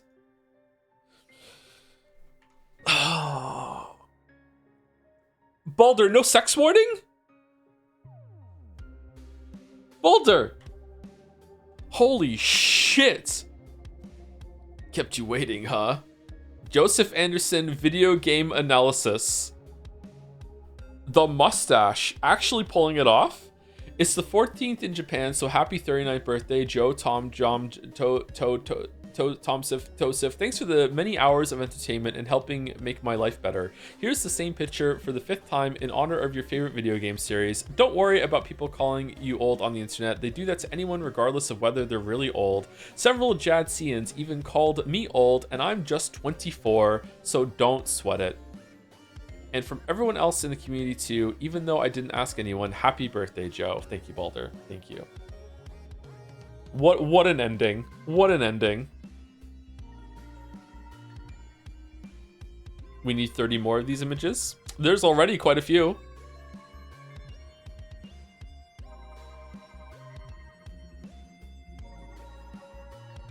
God damn. Is there like 2 people with a laser pointer each here making this happen, or is this just aura? Can we make the ass an emote? Like just this here? Just this part?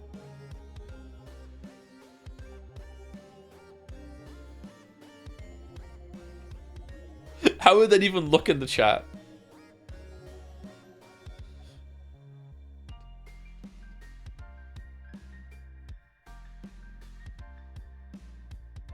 Like ass? We'll see. Maybe we can swap out one of the latter emotes for the ass emote and see how it looks. It's a birthday cake. Fucking hell. Oh, fucking hell. Oh. Oh, god damn it.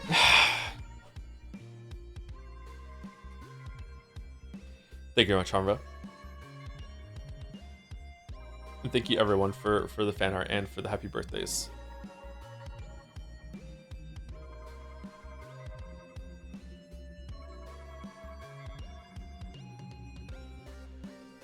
All right, let's do dolls, and then we will take a break, and then we will play No Sleep for Kaname Date for a couple hours. I don't think I can go until 7 today, so we're probably gonna end a little early.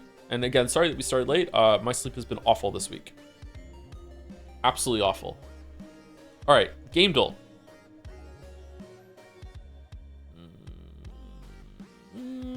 Is this a Conan game? No. Lord of the Rings game? Shadow of Mordor? I think Shadow of Mordor would be more purple. No. Dungeon Siege? Not Shield. Dungeon Siege 1? Oh, it is Dungeon Siege. It's Dungeon Siege 2. Nice. I didn't play this game. I played the first one. I didn't play the second one. What?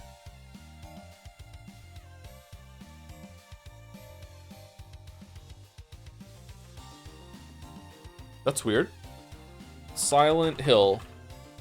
Just any Silent Hill. Okay, it's not a Silent Hill. I don't know what this is. Acid Peel? It's Until Dawn, really? What?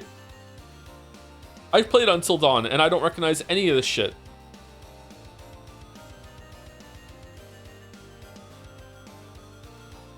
Was this just promotion? Matt? Yeah, Matt, what the fuck? The second face, you didn't recognize that? I vaguely recognize that one. That's what, I almost said a spoiler for the game. Someone was wearing this. What weird promotion. Okay, it's very provocative. All right. Jodel. Unfortunately, video games do this so well that I can't think of a single example of this happening ever. All discussions on games with ambiguous stories are always respectful and come to reasonable conclusions. Shit. This is a video. Fuck. What video is this? Erdtree. Erdtree. It's the Erdtree one? Oh, is it the Erdtree one? I think it's Erdtree.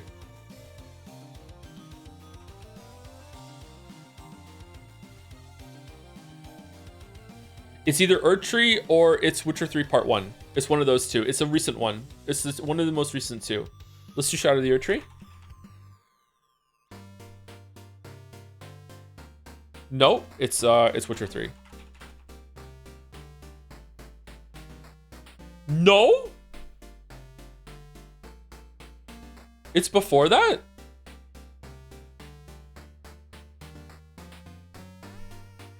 Unfortunately, video games do this so well that I can't think of a single example of this happening ever. It's pointing down. All discussion on games and ambiguous stories are always respectful and come to reasonable conclusions.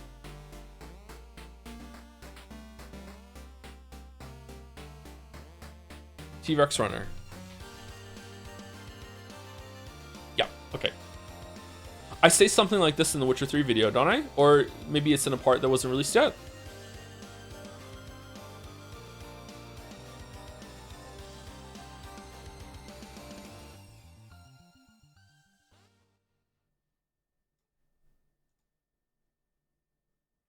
I love this video.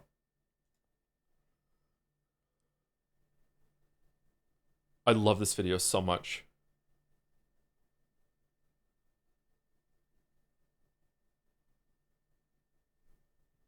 Look at it go. It's such a good video. Or rather, their interpretations, and get into heated arguments over which version is the real, authentic version. Unfortunately, video games do this so well that I can't think of a single example of this happening, ever. All discussions on games with ambiguous stories are always respectful and come to reasonable conclusions. Fuck you. Developers truly...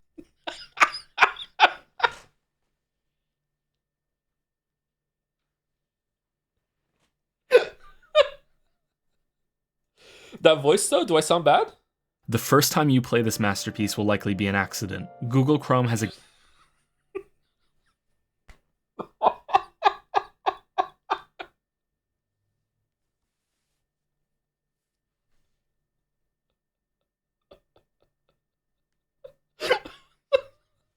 Does anyone else know there's a game based on the Overwatch porn characters?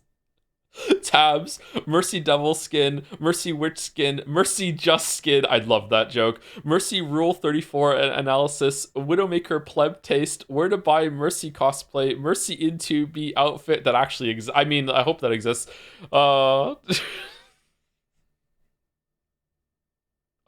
Let's watch the intro to this. The first time you play this masterpiece will likely be an accident. Google Chrome has a game hidden in its offline screen. If you're ever trying to load a page and your internet cuts out, you can press up on your keyboard to start this game. It's a cute, infinite runner starring a T-Rex on a mysterious mission. I urge you to try the game out yourself before continuing because, as always, there will be full spoilers in this video. There will be full spoilers for T-Rex runner. Fuck it, let's watch it. Let's watch it. I haven't watched this in so long. Added to Google Chrome in September of 2014, the T-Rex Runner has you control our dinosaur hero with Hold on, one second. I can't remember the tabs.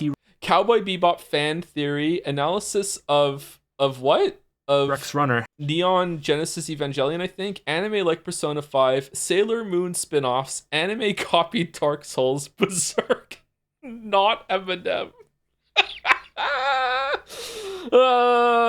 Hentai senpai meaning question mark.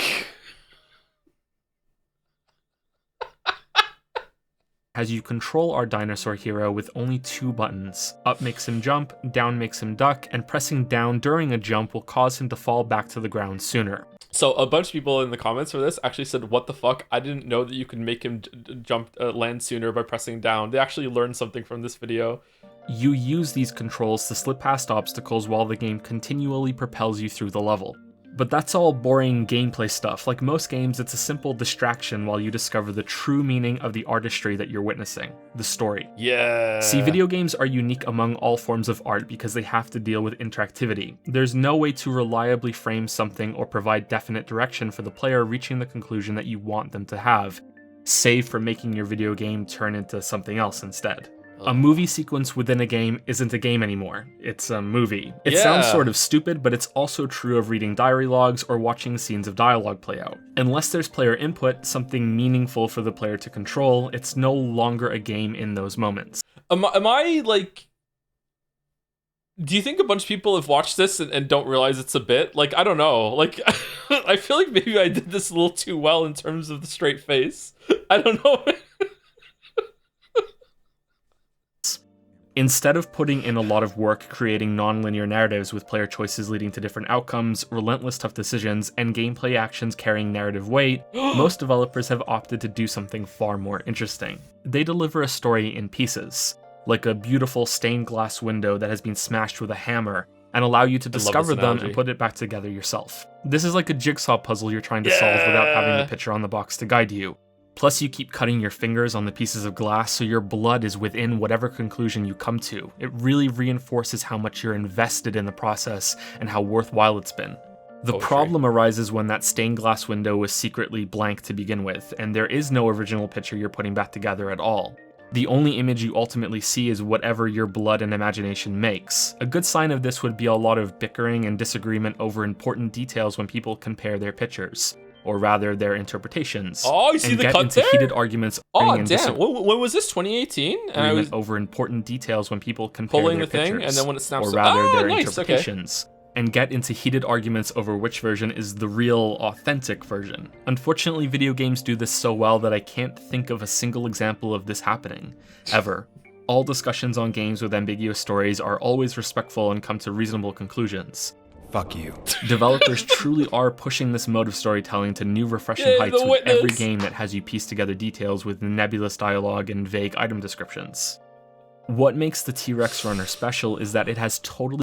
Ocarina of Time overrated, The Last of Us flaws, Mario 64 more like 64, Monster Hunter World sucks, Half-Life 2 is a bad game, GTA more like GTK.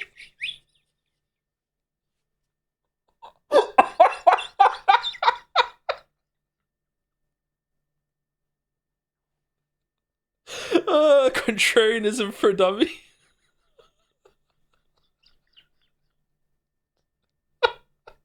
broken free of those shackles, so much so that no other game has yet to achieve the same success with so little information given to you.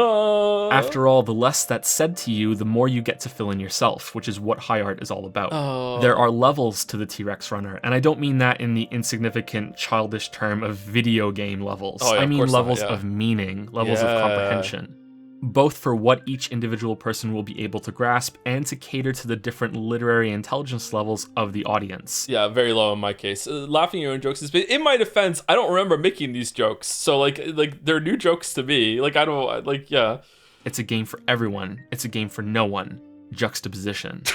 If the author of a book takes the time to mention what the color of the curtains are in a scene, then they had a crucial reason for doing so, and by God are we going to find out what that was. In liberal arts classes, Chekhov's gun is a real thing that every professor keeps in their desk to bash you over the head if you ignore this core idea.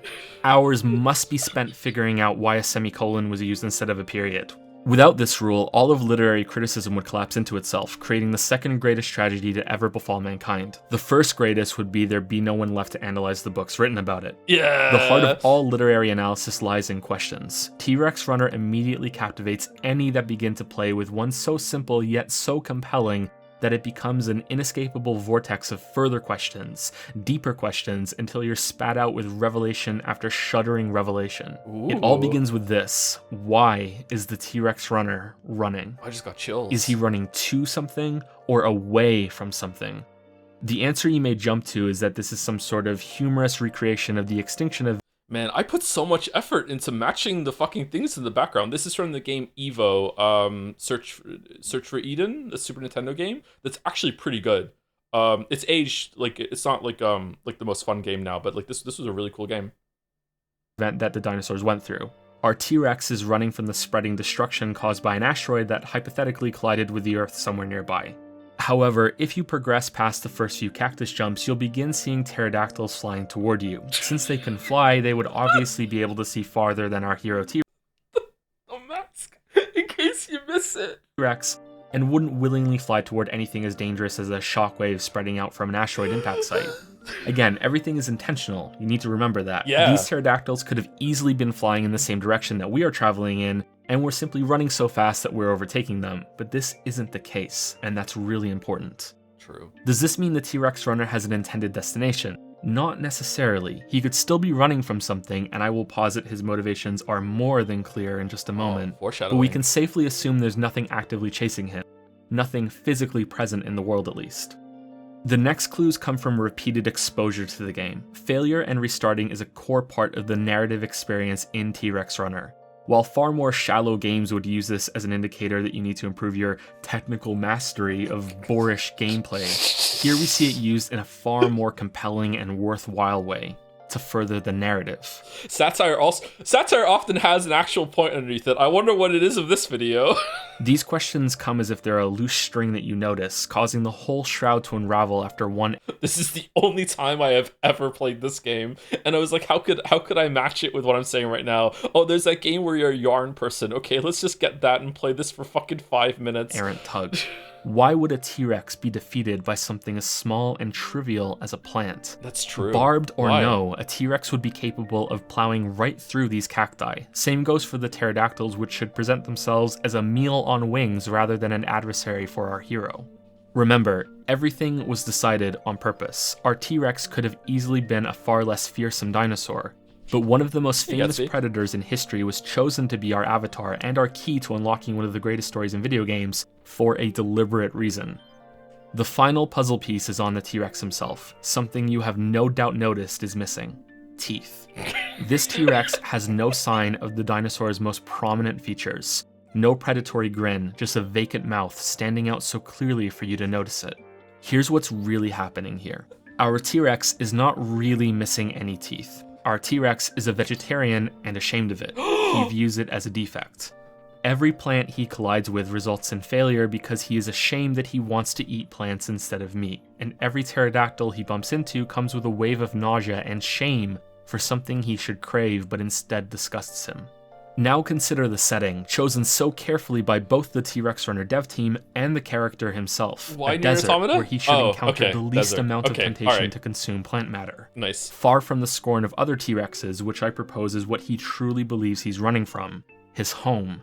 This is a tragic story of exile, guilt, and self-inflicted punishment. This T-Rex runner really is infinite as he attempts to run himself to death, to escape his hellish existence.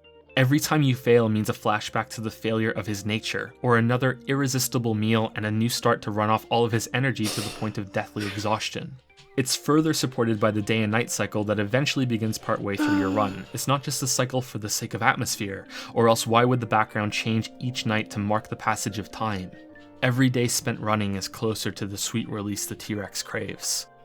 Of course, most of you watching are probably chortling to yourselves thinking that this is all obvious. Yeah. And yes, you're correct. It's plain as day and the first of many layers I mentioned earlier. This is the surface level interpretation of T-Rex Runner. It's the most grounded in objective, intentional details that anyone can latch onto. I'll say what we're all thinking, this is the layer included for children. Although some of the brighter ones may reach past it, we must have faith in the analytical skills of the next generation that will never surpass us, but inevitably inherit our stations. I don't remember any of this. Fucking millennials. The next layer of understanding and meaning arrives when you acknowledge that the scene playing out in T-Rex Runner is impossible. While scholars among you no doubt immediately noticed that the T-Rex and pterodactyl did not coexist at any point in history, Oh yeah, the it's T-Rex true. is from the Cretaceous period while the pterodactyl is, of course, from the late Jurassic, there is another clue for those who have less interest in the most noble political pursuit of dinosaur study. Political? While some form of cacti might have existed during the Cretaceous period, it is laughably unlikely to be in a form so recognizable to us. The whole scenario is an impossible, glorious, fantastical play. T-Rex Runner enjoys a dreamscape of a setting, likely the last dying moments of our hero dinosaur as he contemplates all the prey he shamefully Land Before avoided in Time. life, and all of the humiliating plants he chose to gorge himself on instead. The score on the screen takes on a new meaning with this new revelation. It's a karmic counter, divine judgment. The T-Rex is bolstering his own estimation of his life as he continues to avoid succumbing to temptation and stuffing his mouth with plants. Perhaps at some point, this dream becomes closer to reality in the form of an unending purgatory, for there are no lives, no limited continues. Restarts are instant as the T-Rex runner inflicts torture upon himself for all eternity in an infinite run. For the final layer of meaning, we must recall the hallowed words of Marshall McLuhan. The medium is the message. So and true. I propose there has never been a more harmonious match to that aphorism than T-Rex Runner. Naturally, I do not mean something as shoddy as the medium of video games. I mean Google's browser Chrome and the predicament that all who play this game will find themselves in. The internet is arguably the most important invention so far in mankind's troubled reign on this planet. And what is more fitting than a return to a dark age before we were born when access to that technology is ripped away from us? The T-Rex, the undisputed king of its era just as we are in our time, running aimlessly, uselessly, just as we flounder with indecisiveness when our addicting, nourishing technology is withheld. How pathetically enthralled we are with this childish distraction when what we really want is taken away from us, with no set promise of when it may return. In a few seconds, minutes, hours, keep jumping, keep running, keep waiting for something to happen, just like the T-Rex, thinking that the next jump will be different. Oh no. As always, you must be urged to look deeper. The T-Rex is, of course, not really an animal of legend, but a representation of ourselves. Yeah. He is the most cherished and foolish ancestor all rolled into one. He represents change, a vegetarian predator. Is this an evolutionary mutation gone awry, or a representation of how every bit of technological progress, from the first seeds we planted to the smartphones we all enjoy today, being the result of brilliant outliers like the T-Rex runner, stumbling ever forward no matter if they progress or not, our unsung, mutated martyrs throughout history? Whoa. And how, when all of that is suddenly ripped away when the internet goes out, that we're left scrambling with no goals. That our society would tumble all the way back if it wasn't just your internet that was out, but everyone's internet, and the collapse of society that would follow. That we would be banished back into the depths of Plato's cave, sometimes reaching some scrap of enlightenment when the sun rises, but then plunge back into darkness when the night cycle comes again as the T-Rex runner runs on and on. Or perhaps it's a return to the addiction of the internet that has us all back, prisoners of the cave, kept sustained and content but never truly happy. That is what the T-Rex runner truly symbolizes. That torturous pursuit of truth, knowledge, and real agonizing happiness that may never come. That accepting your true purpose while facing that which was expected for you can sometimes be done at once. And that the greatest revelation of all may always remain out of your reach, but that you must continue to push forward to grasp it, never stopping, over whatever obstacles may come at you. Facing truth, no matter how repulsive, rejecting your nature while embracing your instincts, and the horrifying reality that you cannot accept. Basically, it all means that Super Mario Odyssey is a 6 out of 10. You never see it coming. You see that my mind is the best for life. You're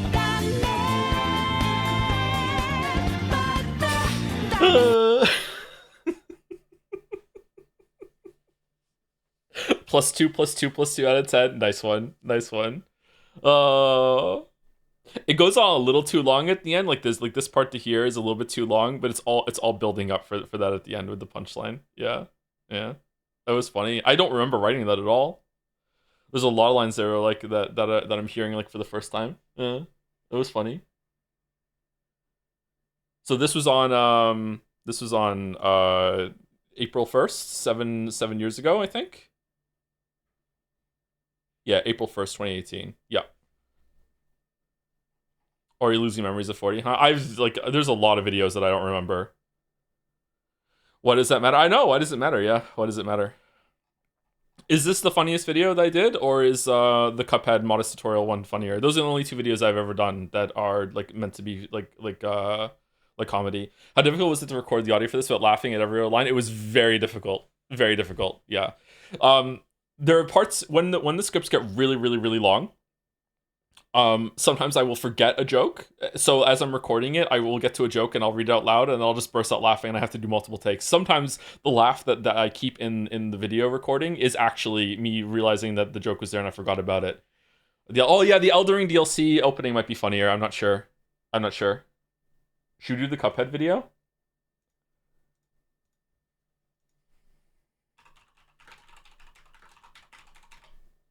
Erdtree was funnier? Well, Erdtree's only funny for the first bit, right?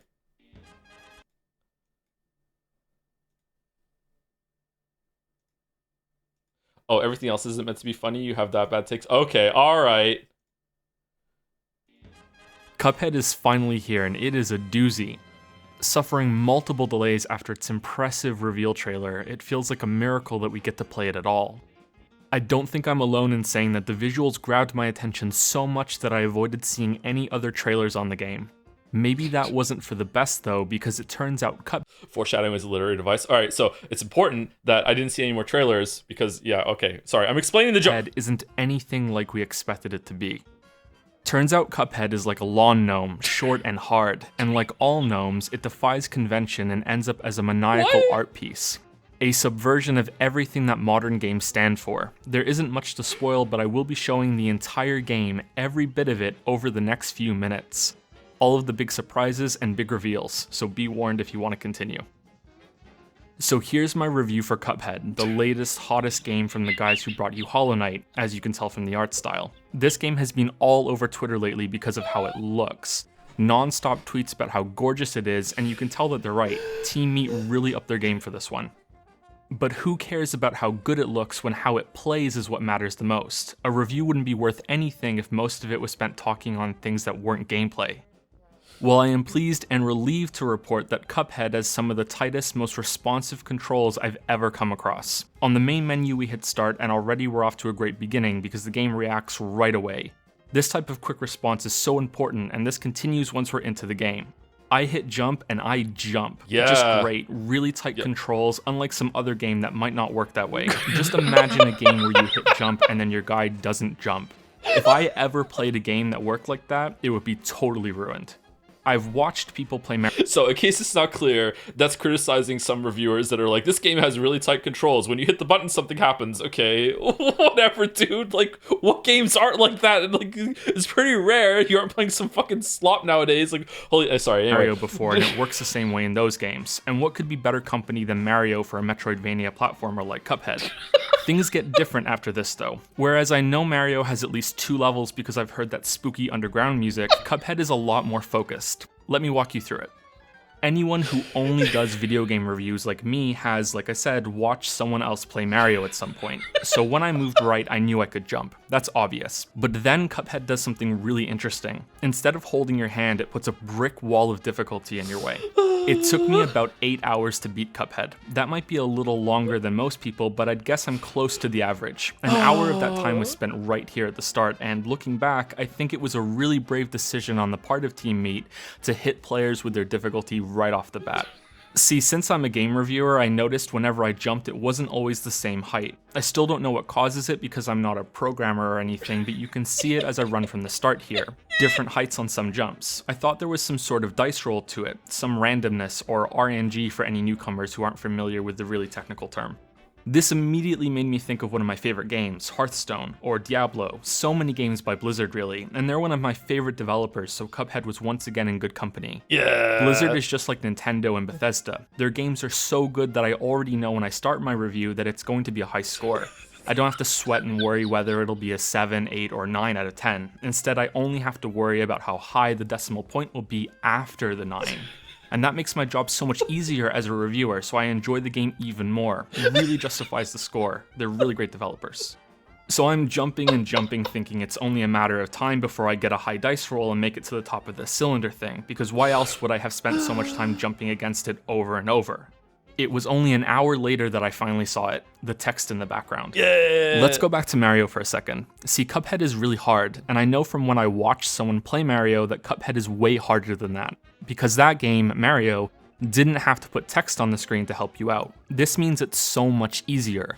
Cuphead demands so much more of you that it had to do this. It also uses way more buttons on the controller, whereas Mario doesn't, so it's already a more complicated and, dare I Stuck here too. Fucking say it, better game because of it.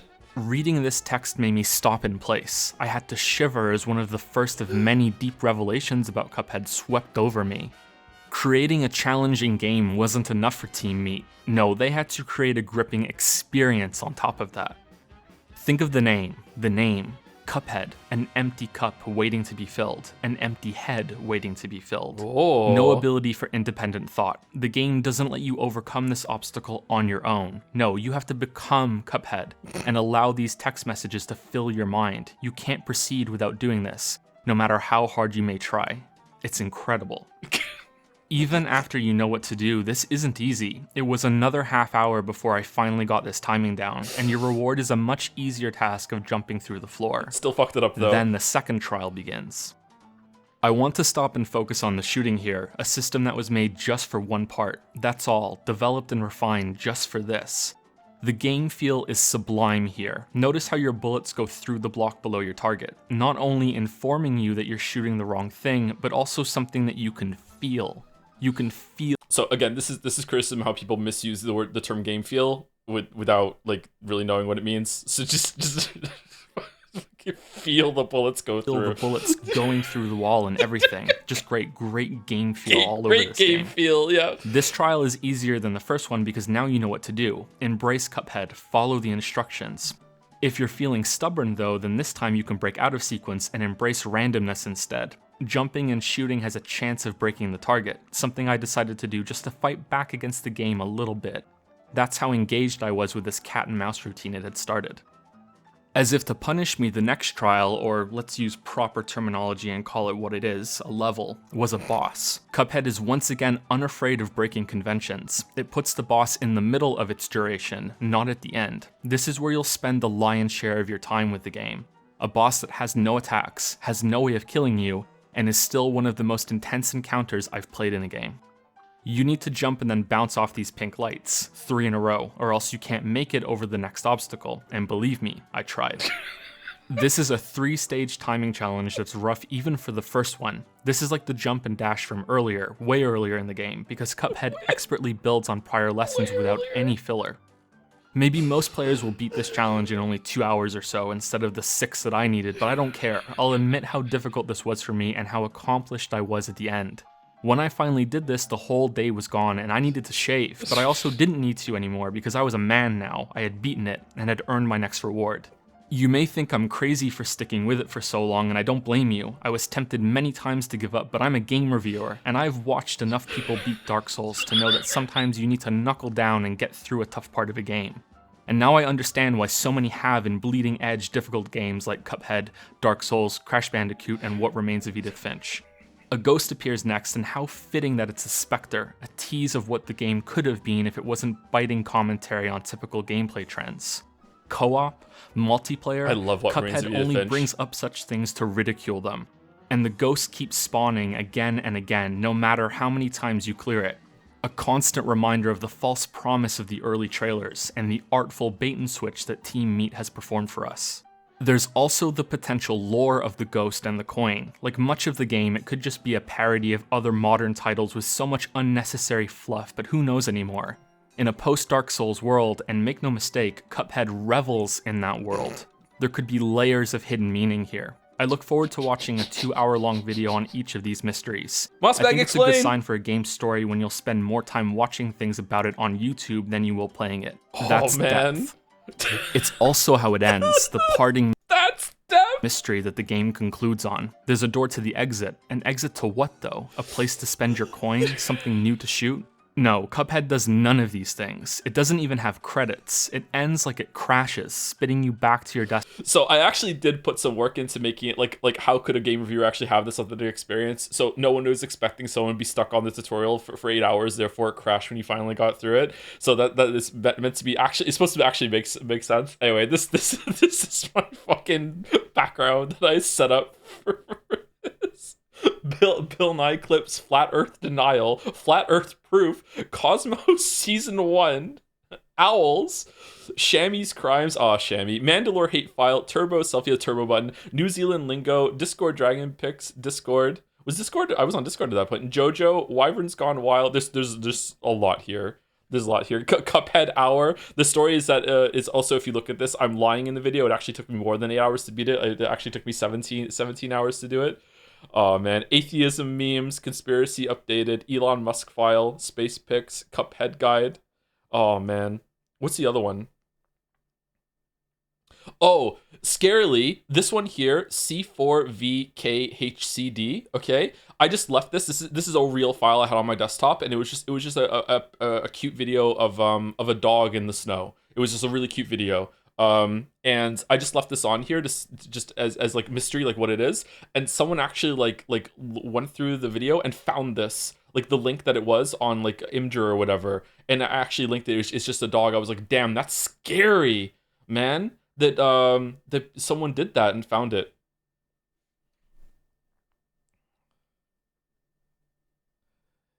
Neil deGrasse Tyson, man. Can we see the cute dog? I don't have it on this computer anymore, sorry.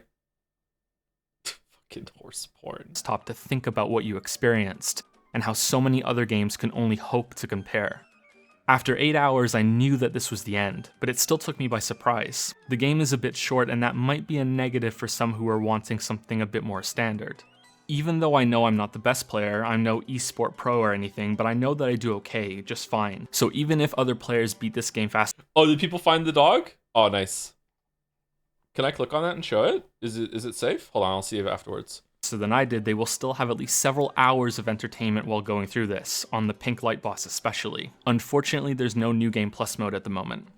I want to go through it again now to show how much depth Cuphead has, so let me cut away from my footage and load it up. There's that responsive start menu again, and 3 save files, what a tease.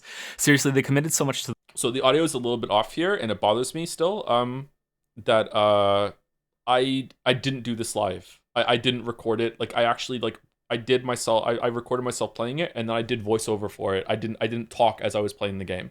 So it's a little awkward. the ruse, and here we go. There's so much depth found in how quickly I can get through this now.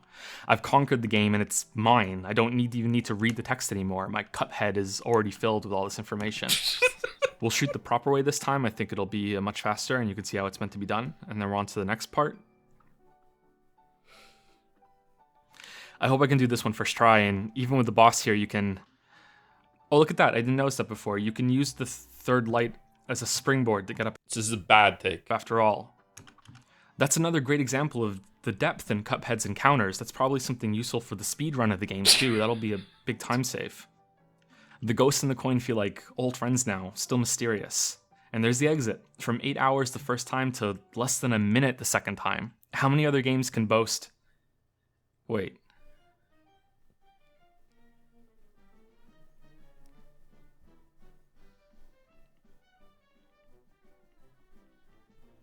Fuck.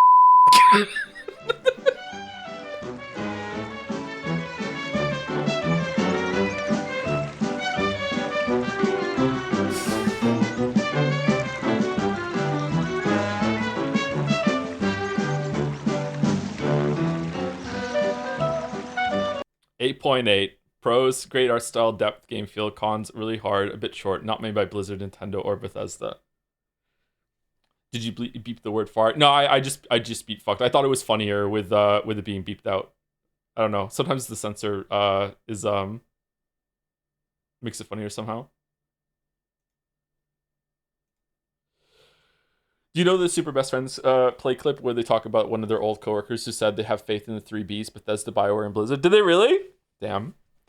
So this video is extrapolation on something that actually really did happen with someone who previews games, had a bad time with Cuphead, and was like spread around the internet. I think the guy received way too much hate for it, but it spawned this this conversation about should a reviewer have to be like good at a game in order to review it, and that was the more interesting thing. Like what the guy did was, like, you know, it was a little funny, but he received way too much like backlash for that. But the conversation about should a reviewer be able to like be good at a game to review it is clear. Like, you don't have to finish a game or to be good at it to have an opinion on it.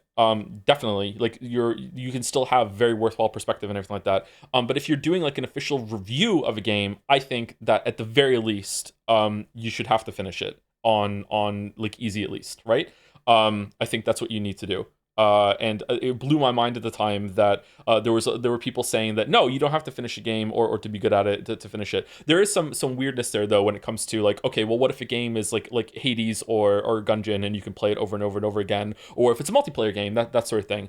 Then it can become like that's the gray area. But most games aren't like that. Most games are they have a definitive ending, and you should definitely be able to see an ending if you're going to do a full review. You can definitely do an opinion piece on it though. You can do an editorial, and that can probably have more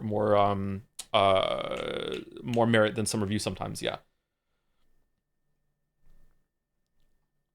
it really depends on how a person is defining a review. Yeah, for sure.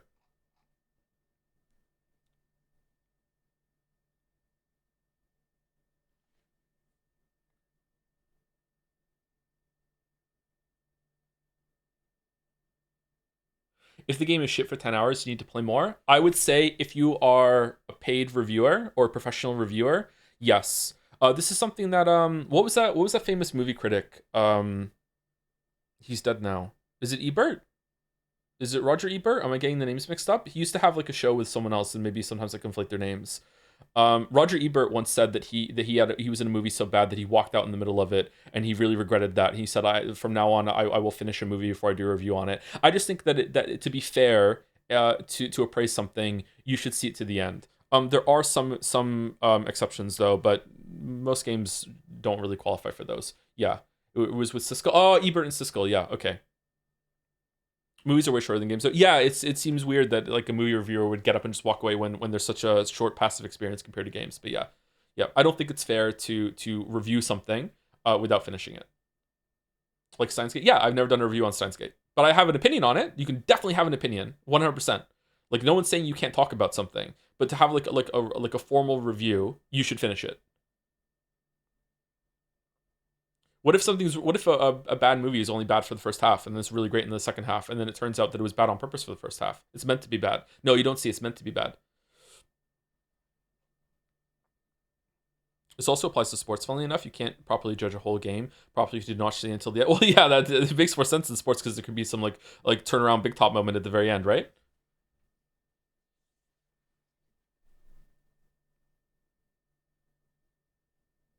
How deep do you need to get into blueprints where you can review it? That would be one of the exceptions. I don't know. I don't know where that would be. Probably, definitely, one of the endings. What about Silent Hill F multiple playthroughs? I don't think you need to see all the multiple playthroughs to judge Silent Hill F, but some people might be a little bit mad at you if you judge it just from one playthrough. Yeah.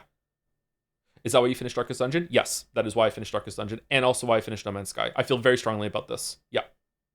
Again, like trying to be very specific with my words. Almost everything, almost every game. There are some exceptions. Almost every game. If you were going to do a review on it, or critique really, but critique probably would have some gray area there.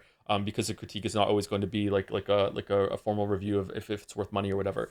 You should finish it. Yeah.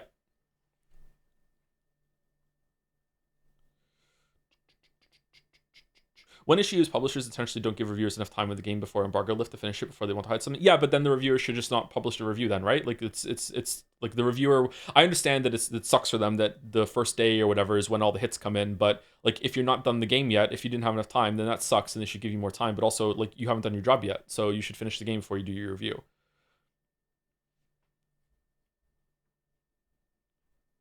People were certainly unhappy about that one reviewer that only did the first ending in the Autonoma. Yeah, I don't know about that. I feel like, oh man, I feel like that's on the game. I feel like the game really presents that as an ending. So like I don't know. Like I definitely I remember when I played it on stream, and I don't know, I was uncomfortable on stream, so I don't know, but it did feel like a proper ending to me. Like I wouldn't blame someone from just walking away from that and being like, I'm done. Like yeah, I don't know. Like I feel like getting mad at that person is not a good take. Yeah.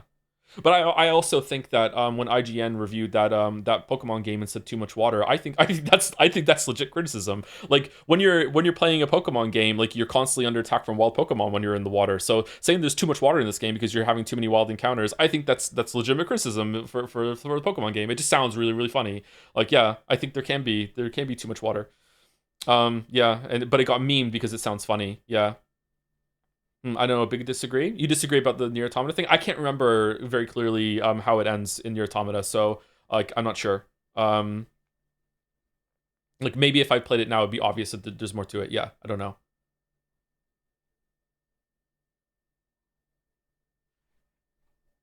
How much of a replayable game like Hearthstone would you have to play to judge it to it fair to review? I'm not sure. Multiplayer games are very difficult to do. I feel like most people are going to understand, or the review could have like a disclaimer or something, being like obviously we can't become like a professional player of this game. We played it for X amount of hours, and just disclose how much you played it for, and you're just like reviewing it. But also like you have to just be like, hey, like the meta can change. Like we don't know how this is gonna play. Like a lot of the content in this game is other people, that sort of thing. I think most people understand that when it comes to a multiplayer game, that there are going to be concessions that the reviewer has to make, and you have to go in like with an open mind. Like yeah, or not open mind, just with that understanding. Yeah.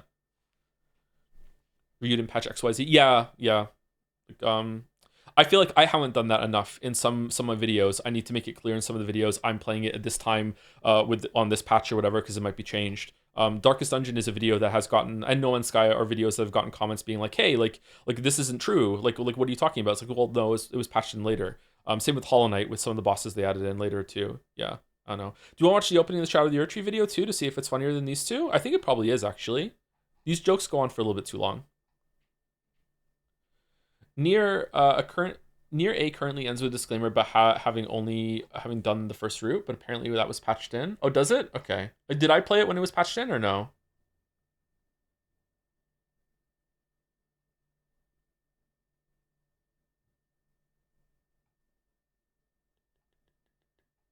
Oh, a bunch of subs came in during that. Sorry for not seeing it now. Thank you for the 40 gift subs, you old merchant. Why 40 though? Why could it possibly be 40? That's a lot of gift subs. Thank you so much. Thank you. They used to call me Mir for the 23 months as well. Happy birthday and happy looking forward to watching you stream in your 80s. Damn. 80-year-old streamer. Still playing Hunt Showdown somehow? Thank you so much. Thank you again, ye old merchant. Cool name too. Thank you, Zolas, for the 12 months, 1 year. The T-Rex Runner is such a banger video. I enjoyed watching it. Damn. I think I enjoyed the T-Rex Runner more than the Cuphead video. I'm always a little like uncomfortable with the Cuphead video because it was like joining in on the hate bandwagon on that guy a little bit, or presents that way, but it really wasn't meant to be. I think there's a comment that I pinned like right when it came out that was talking about that. Yeah. Video game journalists can create great game content without playing games at all. Yeah. Like there are different kinds of video game journalism. It's just this is about reviewers. Thank you, Darksleeve, for the 81 months with Game Feel spelt out. Thank you very much. And thank you, SkinP94, for the 19 months as well. I'd say the equivalent of being terrible at games, game reviewer is like a movie critic who doesn't understand cinema things like cinematography. You can still review if people shouldn't take you seriously as a critic. I don't think that's true. I think that games are unique in that games will stop you and ask you to be like, hey, do you understand what's going on at the moment? It's kind of like if a book had a questionnaire to make sure you understand what the themes and everything are like. Whereas I think this is a Dara O'Brien bit. I think Dara O'Brien has a stand-up bit about this. Whereas like games will stop and be like, hey, this boss is a skill check. Do you understand how this game works, right?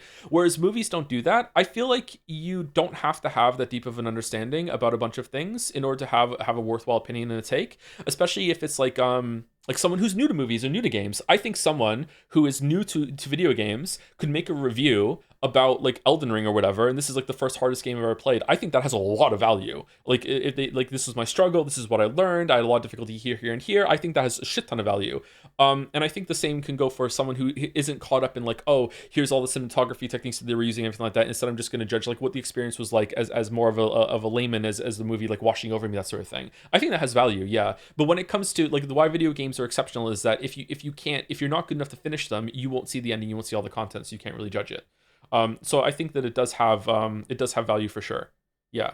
I think there's still like taking you seriously as a critic. Like if you are a critic, yeah, you should probably have a deeper understanding. But as a reviewer, I feel like there's less of an onus on you there to really know like a lot of the techniques and terminology, right?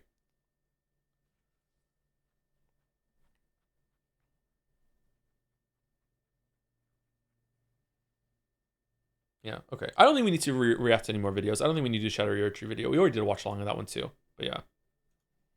I don't know if I could just do funny content. I wonder if I would get bored. I like taking opportunities to be funny within something that's doing something else instead. And just like organically coming. I think it's kind of like a cheat code for me, because if I had to sat down and like formulate jokes and bits and everything like that, that would be very, very difficult. But just going through the motions and then just taking them as they just like naturally come up, I think that's an easier way for me to handle comedy or being funny. Avis in chat did vote to keep watching videos or playing the game. Really? But then we won't finish it tomorrow. All right, Scrandle. All right, it's Friday Scran, then we'll take break. All right, for those who scran after, crab fries. Oh man, I don't really like seafood all that much, but I would try those crab fries. Those look pretty good. Sausage casserole buffet with unlimited beer. Okay, I mean, it has to be left, right? It has to be left. Left is gonna win. And I don't want to like dilute the pool and be like, oh shit, later on in life I'm going to like vote for the crab cakes, and then I realize that no, well, they won't be next to each other.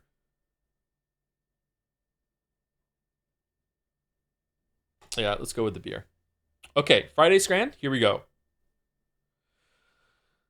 Oh fuck. Okay, chicken panini, cheese panini's cousin for Aberdeen fans. Why is it for Aberdeen fans for £6 versus 2 herrings? Are those even cooked with a bunch of onion?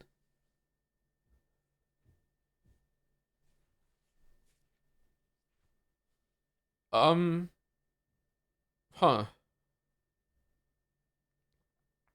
I'm confused. Why does it say for Aberdeen fans when we're in Greece?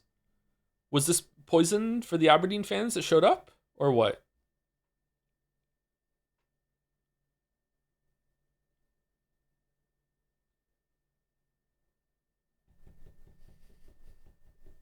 Okay, I personally would eat left.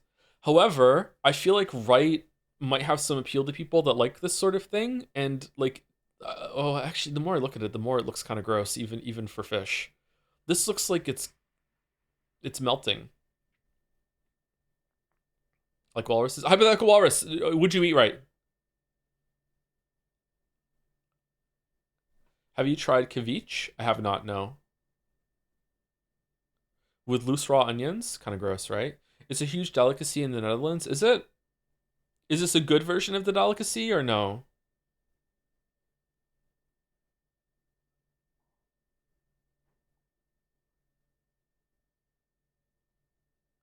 Yeah? Okay. Wow. Okay. Damn. Thank you, chat. You got me through this. Ice cream sandwich versus Zenyo's Chenier.